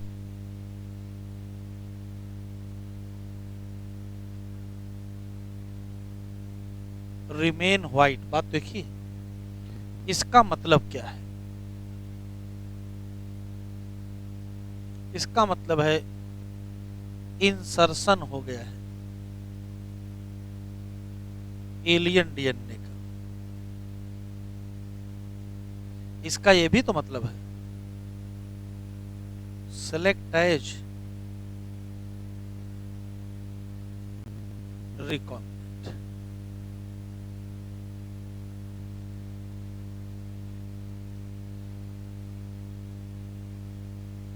पूरा 2 घंटा लगा इसमें। कहां तक पढ़े थे? फार से पढ़ना है। For example you can ligate a foreign DNA at the PAM H1 site of tetracycline in PBR 322. Recombinant plasmid will lose क्या tetracycline resistant due to insertion of foreign DNA। लेकिन अभी भी सेलेक्ट किया जा सकता है कहां से? From non recombinant. कैसे? By plating the transformant on ampicillin containing medium. यहां से कह रहा है वो ट्रांसफॉर्मेंट जो ग्रो कर जाए कहां? एम्पीसिलिन कंटेनिंग मीडियम, उनको ट्रांसफर कर दो कहां? टेट्रासाइक्लिन। तो 2 ऑप्शन, जो रिकॉम्बिनेंट होंगे वो ग्रो करेंगे एम्पीसिलिन पर, लेकिन नहीं ग्रो करेंगे कहां? जबकि जो नॉन रिकॉम्बिनेंट होंगे वो ग्रो कर जाएंगे किस मीडियम में? दोनों एंटीबायोटिक। इस पूरी केस में, कंप्लीट केस में, एक एंटीबायोटिक रेजिस्टेंट जीन क्या सेलेक्ट करेगी और दूसरी एंटीबायोटिक क्या सेलेक्ट करेगी? दूसरी जो इनएक्टिव हो गई है वो क्या सेलेक्ट करेगी? रिकॉम्बिनेंट। तो बड़ा आसानी से, जो इनएक्टिव नहीं हुई वो ट्रांसफॉर्मेंट और जो इनएक्टिव हो गई वो recombinant. Selection of recombinant due to inactivation of antibiotic, ये कंबर्सन प्रोसीजर है। क्यों? कम से कम 2 बार प्लेटिंग करनी पड़ेगी। ठीक है, डिफरेंट एंटीबायोटिक। तो कोई और कोई तरीका होना चाहिए जो डिफरेंशिएट कर सके रिकॉम्बिनेंट को कहां से, किस आधार पर? Ability to produce a colour in presence of chromogenic. कह रहा है इन दिस एक recombinant DNA insert within the coding sequence of enzyme, कौन सा? Beta galactoside. रिजल्ट क्या हुआ? Inactivation of gene for synthesis of enzyme. इसको कहोगे क्या? Insertion inactivation. The presence of chromogenic substance, अगर कोई दे देता है ब्लू कलर, इसका मतलब क्या है? इसका मतलब plasmid in bacteria does not have insert. इसका मतलब क्या है? Non recombinant. और अगर प्रेजेंस ऑफ क्रोमाजेनिक सब्सटेंस में इंसर्शन इनएक्टिवेशन हो गया किसका? बीटा गैलेक्टोसाइडेज, तो कॉलोनी नहीं प्रोड्यूस करेंगी क्या? Any colour. तो इनको क्या मानोगे? रिकॉम्बिनेंट। तो कहीं व्हाइट नहीं लिखा है ना? व्हाइट लिखा नहीं था, तो लिखा कौन था? केवल ब्लू लिखा था। वैसे आप मत सोचिएगा। हेडिंग डालिए, vector for cloning gene in plant and animal.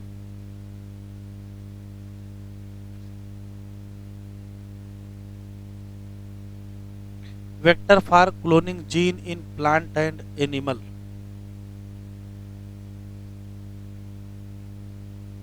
सुन लीजिए फिर लिख लीजिएगा। अभी तक हम लोग कर क्या रहे थे? अभी तक हम लोग किसी पर्टिकुलर जीन को इंट्रोड्यूस कर रहे थे बैक्टीरिया में, ई कोलाई में या किसी और बैक्टीरिया में, और प्लाज्मिड के साथ जोड़ के इंट्रोड्यूस कर रहे थे।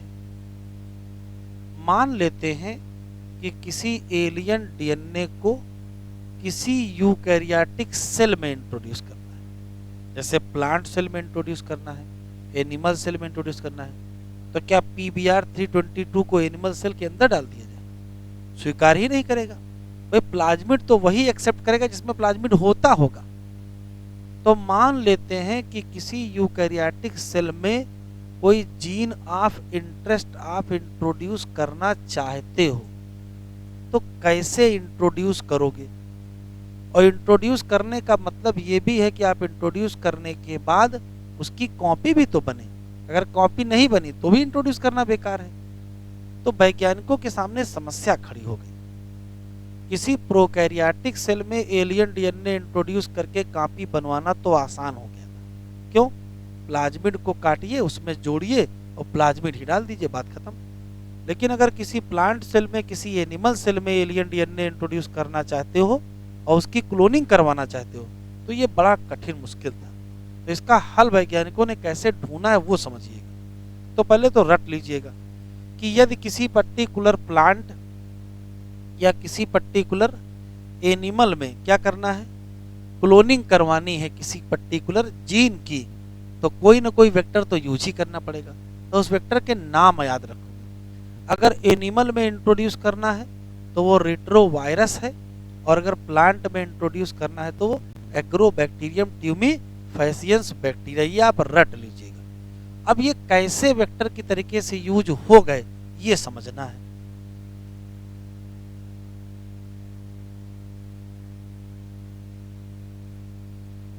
तो हेडिंग क्या है?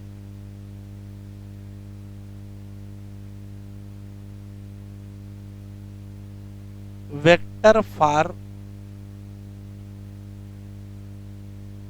Cloning gene in plant and क्या एनिमल।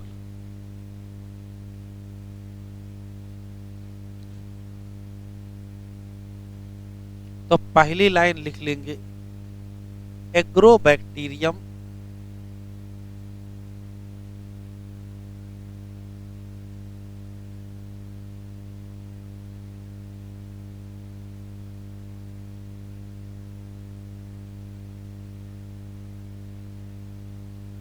एग्रोबैक्टीरियम ट्यूमीफैसियंस ये क्या है? तो कहोगे ये काम करता है एक्ट एज वेक्टर। किसके लिए? फॉर क्लोनिंग जीन इन, किसमें? प्लांट में। फिर दूसरी लाइन याद कर लोगे,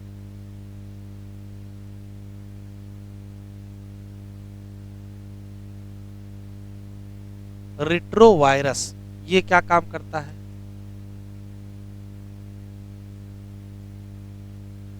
act as vector for cloning gene in, इसमें एनिमल। यह आप रट लोगे। अब हम लोग पहले इसके बारे में पढ़ेंगे।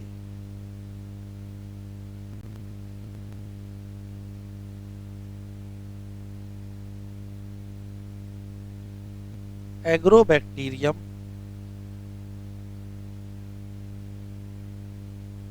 ट्यूमीफैसियंस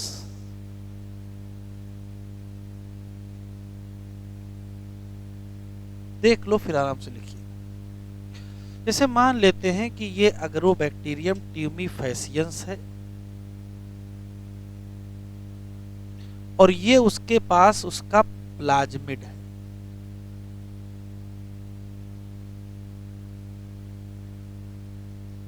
इस प्लाज्मिड पर कोई पर्टिकुलर जीन है, जिसका नाम टीआई जीन या इसको टीडीएनए भी कहते हैं। ठीक है, इस पर्टिकुलर अगरोबैक्टीरियम ट्यूमीफेसियंस की एक विशेषता है कि ये पैथोजेनिक है टू डाइकॉट प्लांट। ये डाइकॉट पौधों में बीमारी कर देता है। क्या करता है? Causes tumour in plant cell. न लिखो, सुन लो फिर लिखिए। प्लांट सेल में ट्यूमर कर देता है। कोई तरीका होगा करने का, तो तरीका देखो क्या है। ये जो टीडीएनए है या टीआईडीएनए है, इसको ट्रांसफर कर देता है।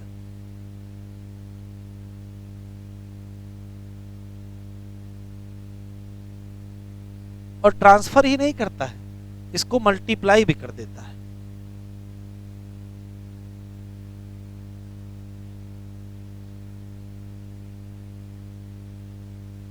और रिजल्ट में क्या हो जाता है? ट्यूमर हो जाता है। बैक्टीरिया के पास ये नेचुरल योग्यता है कि अपने वो टीडीएनए या ट्यूमर इंड्यूसिंग जीन को किसी प्लांट सेल में पहुंचा करके उसको मल्टीप्लाई कर करके उसमें ट्यूमर कर देगा। ट्यूमर करने का मतलब है सेल ज्यादा जल्दी डिवाइड करने लगेगी। ये इसके पास नेचुरल एबिलिटी है। वैज्ञानिकों ने कहा कि ऐसा किया जाए, इसका इस्तेमाल कर लिया जाए एज ए क्लोनिंग वेक्टर। कैसे? सिर्फ इतना काम करिए, जो जीन ऑफ इंटरेस्ट है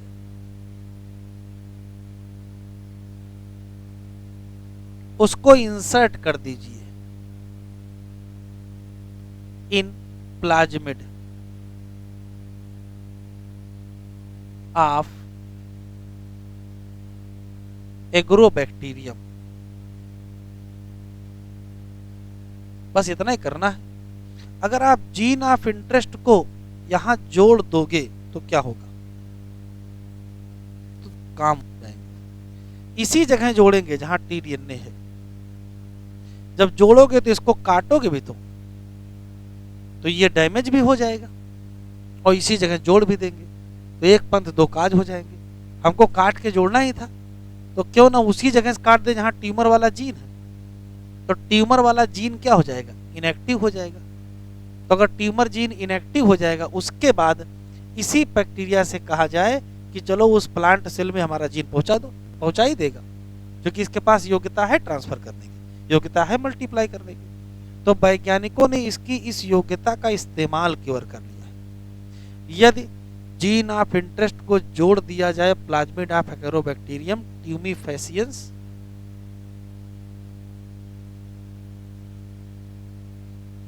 बस एक काम कर दिया जाए, इस एगरोबैक्टीरियम ट्यूमीफेसियंस की ट्यूमर करने की योग्यता को समाप्त कर दिया जाए। अगर ये ट्यूमर ही कर देगा तो फिर कोई मतलब नहीं है।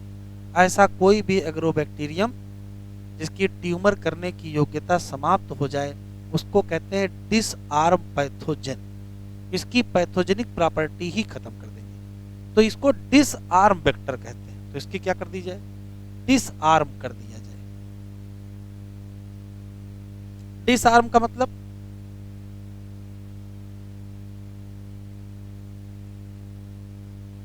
डिसआर्म का मतलब लॉस हो गया। क्या?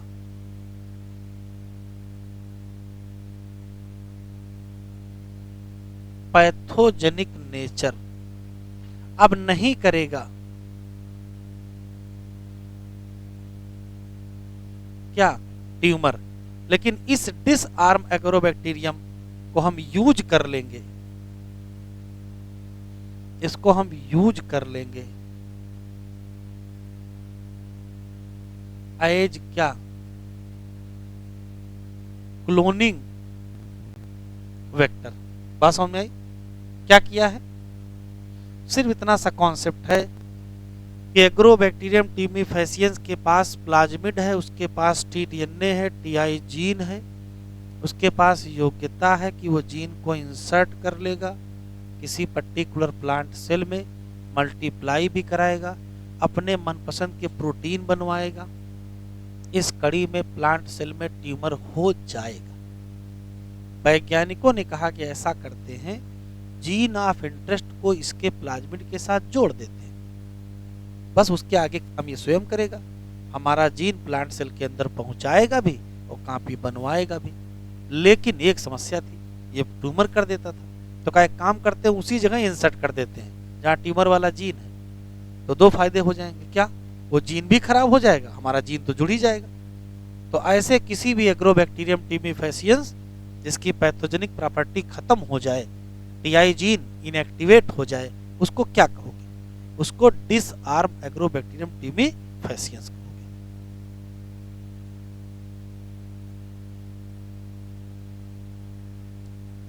TI gene inactivate.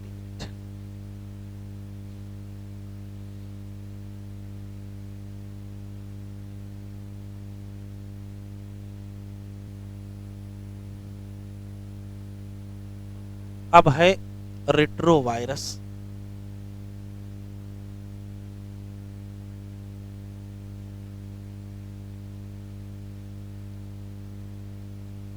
ये है, आप लिखते चले, इसमें कोई दिक्कत नहीं है।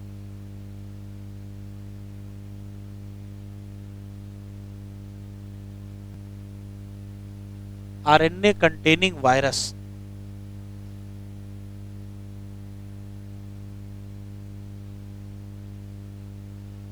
ये कर सकते हैं, can cause cancer in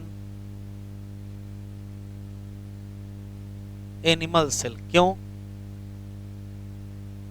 insert कर देंगे।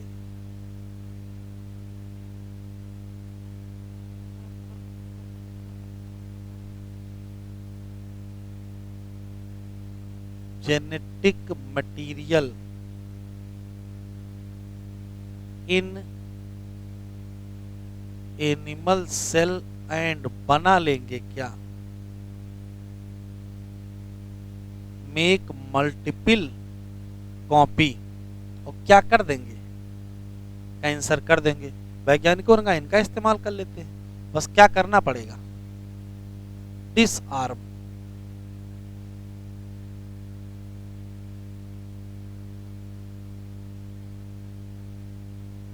डिसआर्म रेट्रोवायरस मतलब अब नहीं है क्या?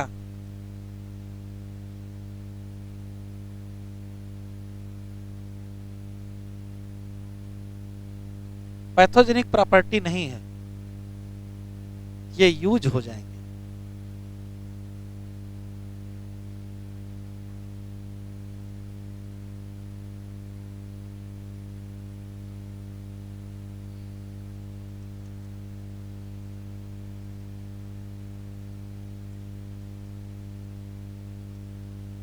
अगर रेट्रोवायरस का थोड़ा बहुत कॉन्सेप्ट याद हो तो जैसे मान लेते ये रेट्रोवायरस है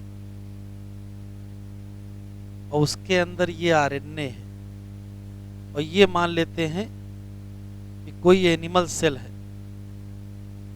अभी आगे हम लोग एड्स की मैकेनिज्म पढ़ेंगे, सेम है। तो ये अपने आरएनए को यहां भेज देगा, इसका आरएनए यहां आ जाएगा, और जब इसका आरएनए यहां आएगा तो आरएनए से क्या बना देगा? डीएनए। और डीएनए बना करके इस एनिमल सेल के जीनोम से क्या कर देगा? जोड़ देगा। फिर डीएनए से फिर से क्या बनवाएगा? और क्या बनवाएगा? तो ढेर सारे क्या हो जाएंगे? मेनी वायरस बनेंगे। ये मैकेनिज्म है। अपना आरएनए यहां भेजेंगे, आरएनए से डीएनए बनेगा, डीएनए से आरएनए बनेगा, प्रोटीन बनेगा, वायरस बनेगा। अब करना क्या है? इनके आरएनए के साथ क्या जोड़ दो? लिंक कर दो। क्या? Desired gene. बाकी आगे अपने आप होता रहेगा।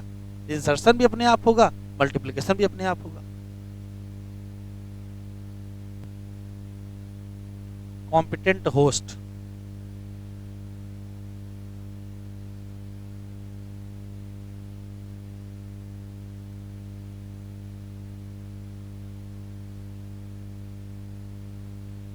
देख लो क्या कॉन्सेप्ट है इसका। जैसे मान लेते हैं कि ये कोई पर्टिकुलर होस्ट सेल है और ये मान लेते हैं कि जीन ऑफ इंटरेस्ट है, आप इसको इंसर्ट करोगे। ऐसा हो सकता है कि होस्ट सेल इस जीन ऑफ इंटरेस्ट को इंसर्ट ही ना होने दे, अंदर ना जाने दे। भाई वेलकम तो करेंगे नहीं कि आप बाहर से जीन इंट्रोड्यूस कर दोगे, और आप मान लो किसी तरीके से इंसर्ट भी कर दो तो अंदर जब जीन ऑफ इंटरेस्ट पहुंच जाए तो इसको डिस्ट्रॉय कर दे, तब तो आपका एक्सपेरिमेंट कंप्लीट नहीं हो पाएगा। तो ऐसी कोई भी होस्ट सेल जो आसानी से क्या कर सके, जीन ऑफ इंटरेस्ट को इनटेक कर ले और उसकी मल्टीपल कॉपी बनवा दे, उसी का नाम क्या हो जाएगा, कॉम्पिटेंट होस्ट हो जाएगा। तो कॉम्पिटेंट होस्ट क्या है, तो ऐसा कोई भी होस्ट जो आसानी से एक्सेप्ट कर ले एलियन डीएनए को और उसकी मल्टीपल कॉपी बनवा दे, उसका नाम हम रख देंगे क्या, कॉम्पिटेंट। और अगर ऐसा नहीं होता तो नॉन कॉम्पिटेंट होगा। अब सवाल यह है कि होस्ट सेल को कॉम्पिटेंट कैसे बनाओगे, कैसे उसको मनाओगे कि ये जीन ऑफ इंटरेस्ट हमारा ले लीजिए और इसको मल्टीप्लाई करा दीजिए और हम जो प्रोडक्ट बनवाना चाहते हैं वो बना दीजिए। एग्जाम्पल समझ में आएगा। ह्यूमन इंसुलिन का जो जीन है वो बैक्टीरिया में इंट्रोड्यूस किया गया और उससे ह्यूमन इंसुलिन बनवाई गई। बैक्टीरिया को तो डायबिटीज है नहीं कि हाँ बना लेना, तुम भी इस्तेमाल कर लेना, तुमको इंजेक्शन नहीं खरीदने पड़ेंगे। फिर भी बैक्टीरिया ने आपका जीन लिया, मल्टीप्लाई किया और इंसुलिन बनवाया। तो बैक्टीरिया को कुछ तो आपने समझाया बुझाया होगा, कुछ तो कॉम्पिटेंट किए होंगे। तो कैसे कॉम्पिटेंट करते हैं, तो देखो कैसे। तो सबसे पहला कॉम्पिटेंट है लालच देते हैं कि देखो तुम हो बैक्टीरिया, जिस मीडियम में तुम जिंदा हो इस मीडियम में एक स्पेसिफिक, लिखिएगा नहीं,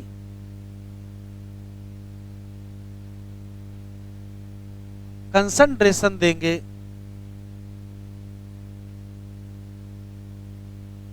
बाइवेलेंट कैटायन। बैक्टीरिया ने पूछा कौन सा, तो कहा कैल्शियम देंगे। खूब कैल्शियम खाना और खूब मोटाना और खूब अगल बगल वालों से बताना कि हमारे पास कैल्शियम है। बैक्टीरिया का वेरी गुड, ठीक है, आप कैल्शियम कंसंट्रेशन यहाँ बढ़ाओ तो ये अपने सेल वॉल के पोर क्या कर देगा, थोड़ा बड़े करेगा। किसके लिए, कैल्शियम के लिए। और इसी में आप क्या डाल रखे हो, डीएनए भी। तो जब कैल्शियम अंदर जाएगा तो डीएनए भी अंदर चला जाएगा। अब अंदर आ ही गया तो कोई बात नहीं, ठीक है।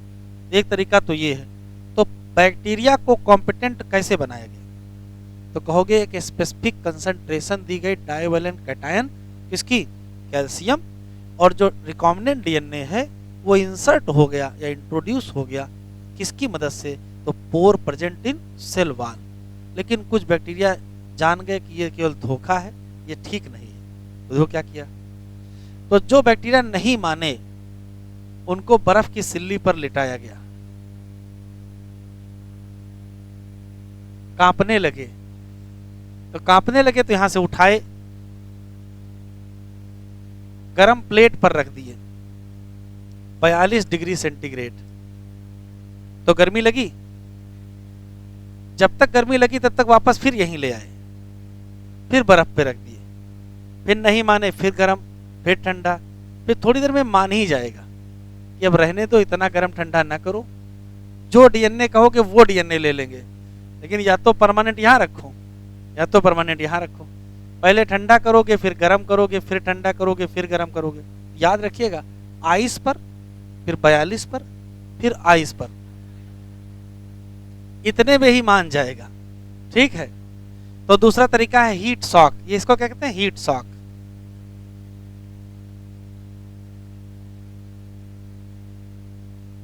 ठीक है, अपराधियों से ऐसे ही सच उगलवाया जाता है, लेकिन कुछ बहुत जिद्दी होते, चाहे जितना ठंडा गर्म करो फर्क पड़ता नहीं है, ठीक है। तो तीसरा तरीका देखो, कोई छोटा बच्चा है, अगर वो कुछ कहना नहीं मान रहा है तो कहते इंजेक्शन लगा देंगे। तो सबसे बढ़िया इंजेक्शन से डर लगाओ, इंजेक्शन से सीधे क्या कर दो, इंजेक्ट कर दो। तो इंजेक्शन से कौन मान जाएगा, जिसको इंजेक्शन का डर होगा। अगर स्किन मोटी होगी इंजेक्शन का कोई डर नहीं। तो जिसके पास सेल वॉल है उसको इंजेक्शन से कोई डर नहीं, क्योंकि इंजेक्शन की जो सिरिंज होगी वो सेल वॉल पेनिट्रेट नहीं कर पाएगी। तो जिन बैक्टीरिया के पास सेल वॉल हो तो खुश है, प्लांट के पास का कोई टेंशन नहीं, कौन इंजेक्शन लगा रहा है। तो प्लांट सेल के लिए सही नहीं है, किसके लिए, एनिमल सेल के लिए। सीधे कहां पहुंचा दो, न्यूक्लियस में। ये है प्लांट सेल, ये इंजेक्शन से डर नहीं रहे हैं, तो इनको गन दिखाओ। अब तो डरेंगे, तो जीन गन का इस्तेमाल करेंगे, या इसको बायोलिस्टिक कहते हैं। बमबारी करेंगे, बम्बार्डमेंट किसके, तो देखो ध्यान सुनिएगा, छोटे छोटे पार्टिकल लेते हैं, किसके, गोल्ड के या टंजस्टन के, और इसके बाहर कोटिंग किसकी करते हैं, और इनकी बमबारी करेंगे तो कुछ तो अंदर चले ही जाएंगे।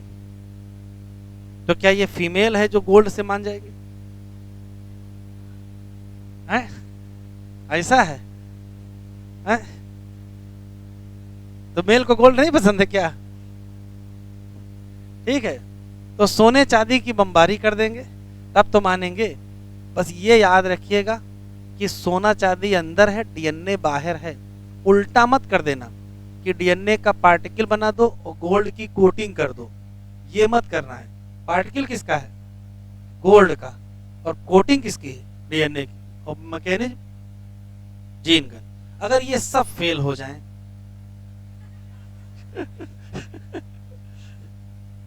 अगर अगर ये सब फेल हो जाएं तो आखिरी विकल्प है डिसआर्म पैथोजन। कौन है, डिसआर्म पैथोजन। या तो बैक्टीरियो एग्रोबैक्टीरियम लेके आओ, और या तो किसको लाओ, है रेट्रो वायरस। तो बताओ कंपिटेंट होस्ट क्या है और होस्ट को कंपिटेंट बनाएंगे कैसे। तो ऐसा कोई भी होस्ट जो आसानी से एलियन डीएनए को एक्सेप्ट करे, उसको मल्टीप्लाई करे, ये कंपिटेंट बनाने के कई तरीके। पहला, एक स्पेसिफिक कंसंट्रेशन दी जाए डाइवैलेंट कैटायन कैल्शियम की, पोर बड़े होंगे उसके साथ क्या चला जाएगा, डीएनए चला जाएगा। दूसरा तरीका है हीट शॉक दिया जाए, पहले आइस फिर 42 फिर आइस, इतने में ही मान जाए, फिर न माने फिर 42 फिर आइस फिर 42 फिर आइस, जब तक न माने तब तक ऐसे करते रहेंगे। तीसरा क्या है, माइक्रो इंजेक्शन। चौथा क्या है, जीन गन या बायोलिस्टिक। और पांचवा क्या है, डिसआर्म। लिखो, किसके पार्टिकल है, चलो लिख लो, any host that easily intake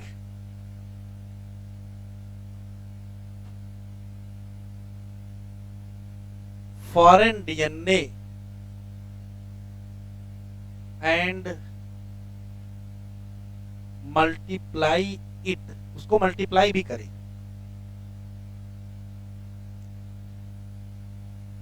पहला,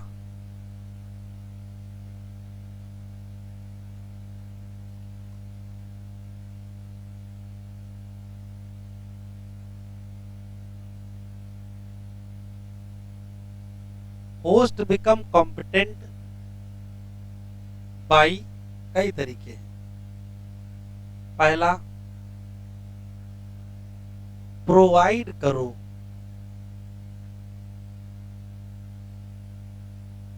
स्पेसिफिक कंसंट्रेशन, किसका, बाईवैलेंट कैटायन। कौन सा, calcium, to make competent bacteria. जब स्पेसिफिक कंसंट्रेशन देते हैं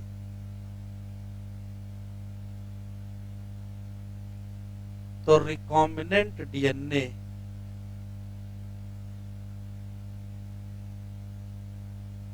enter in bacteria through pore.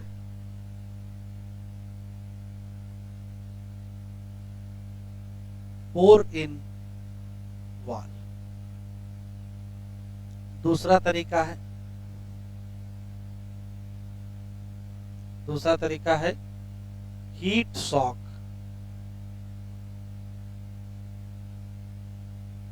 इसमें क्या करते हैं, बैक्टीरिया पुट करते हैं on ice, then on plate at 42 degree centigrade and back on ice. Bacteria कहेगा बहुत ठंडा गर्म कर रहे हो, रहने दो।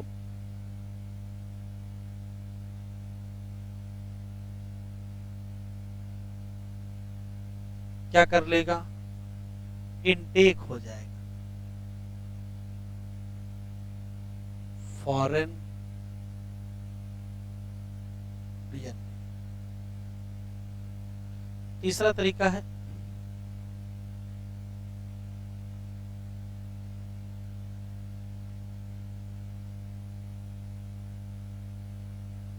Micro injection.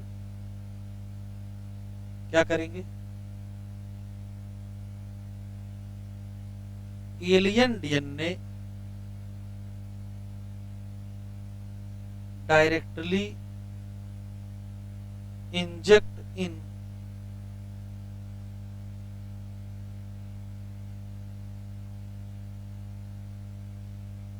Nucleus of animals. इसका मतलब ये एनिमल सेल के लिए मेथड है। अगला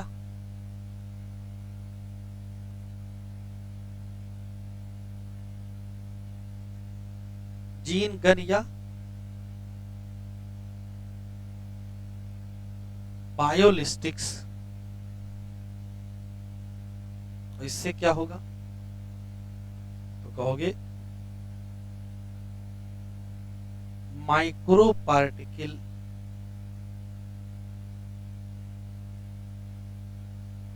ऑफ गोल्ड या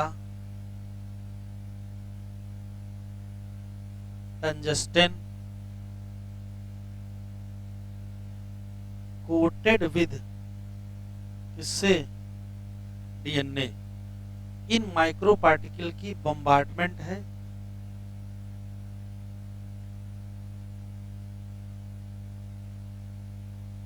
ऑन प्लांट सेल। तो याद रखिए प्लांट सेल के लिए। वो पांचवा तरीका यूज डिसआर्म वेक्टर। अब डिसआर्म वेक्टर कौन सा है,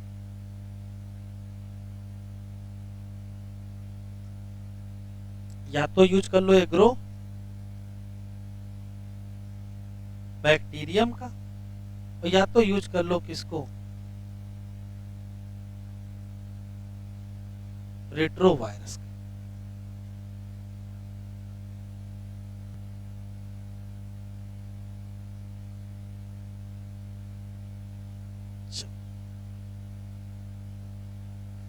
Vector for cloning gene in plant and animal.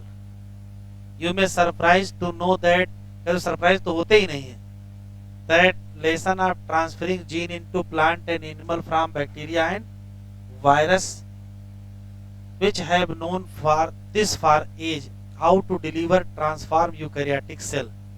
For example, Agrobacterium tumis faciens pathogen of dicot plant, इसके पास योग्यता है कि डिलीवर कर सकता है पीस ऑफ डीएनए नाम to transform normal plant cell into, और डायरेक्ट करता है ट्यूमर सेल को प्रोड्यूस करो वो केमिकल जो किसको चाहिए, पैथोजन। बिल्कुल इसी तरीके से रेट्रोवायरस एनिमल सेल में जो योग्यता रखता है कि ट्रांसफॉर्म कर सकता है सेल को किसमें, कैंसरस। तो बेटर अंडरस्टैंडिंग है, इनके पास आर्ट है कि डिलीवर कर सकते हैं gene by pathogen into eukaryotic host इसका इस्तेमाल कर लिया, इनको बना लिया गया क्या, vector for delivering gene of interest to किसी भी यूकैरियोटिक सेल, जैसे tumour inducing plasmid of Agrobacterium tumefaciens को बदल दिया गया, इसको क्लोनिंग वेक्टर बना लिया। इसके पास क्या नहीं थी, पैथोजेनिक, लेकिन अभी योग्यता किसकी थी, इस्तेमाल कर सकता था, डिलीवरी कर सकता था और मल्टीप्लाई कर सकता। ऐसे ही रिट्रोवायरस को भी क्या कर दिया गया और इसको यूजफुल बना लिया गया, क्या इसमें डिजायरेबल जीन जोड़ के कहां पहुंचा दिए, जीन एक बार जुड़ गई, होस्ट में पहुंच गई तो आगे मल्टीपल कॉपी बन ही जाएगी। एक पॉइंट छूट गया था, कॉपी बढ़ा लीजिएगा, ये वाला सवाल ये है कि डीएनए क्यों सेल के अंदर नहीं जा रहा है, उसको जाने के लिए तरीके क्यों अपनाने पड़े। तो ये टिक कर लीजिए, डीएनए का नेचर है हाइड्रोफिलिक, ये पास नहीं हो रहा था किसके थ्रू, सेल मेम्ब्रेन, यहाँ वाई लिखा है तो इसका कारण यहां लिख लीजिए। क्यों, मेम्ब्रेन होती है हाइड्रोफोबिक, मेम्ब्रेन होती है हाइड्रोफोबिक, तो आगे लिख दीजिए हाइड्रोफोबिक मेम्ब्रेन।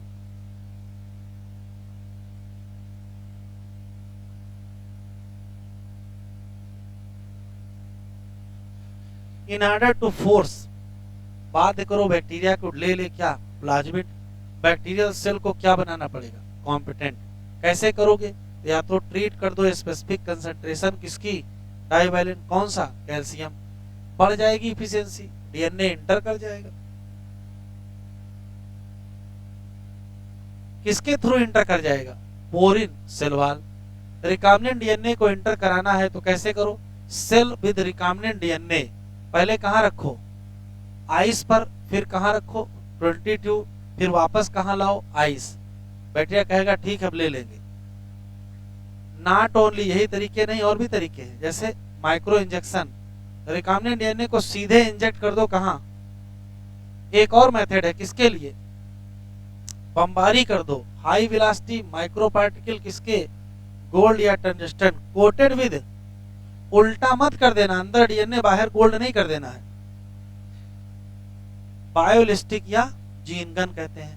और सबसे आखिरी मेथड कौन सा है, डिसआर्म पैथेन यूज करो और इन्फेक्ट कर दो सेल को, रिकॉम्बिनेंट डीएनए वहां पहुंच जाए।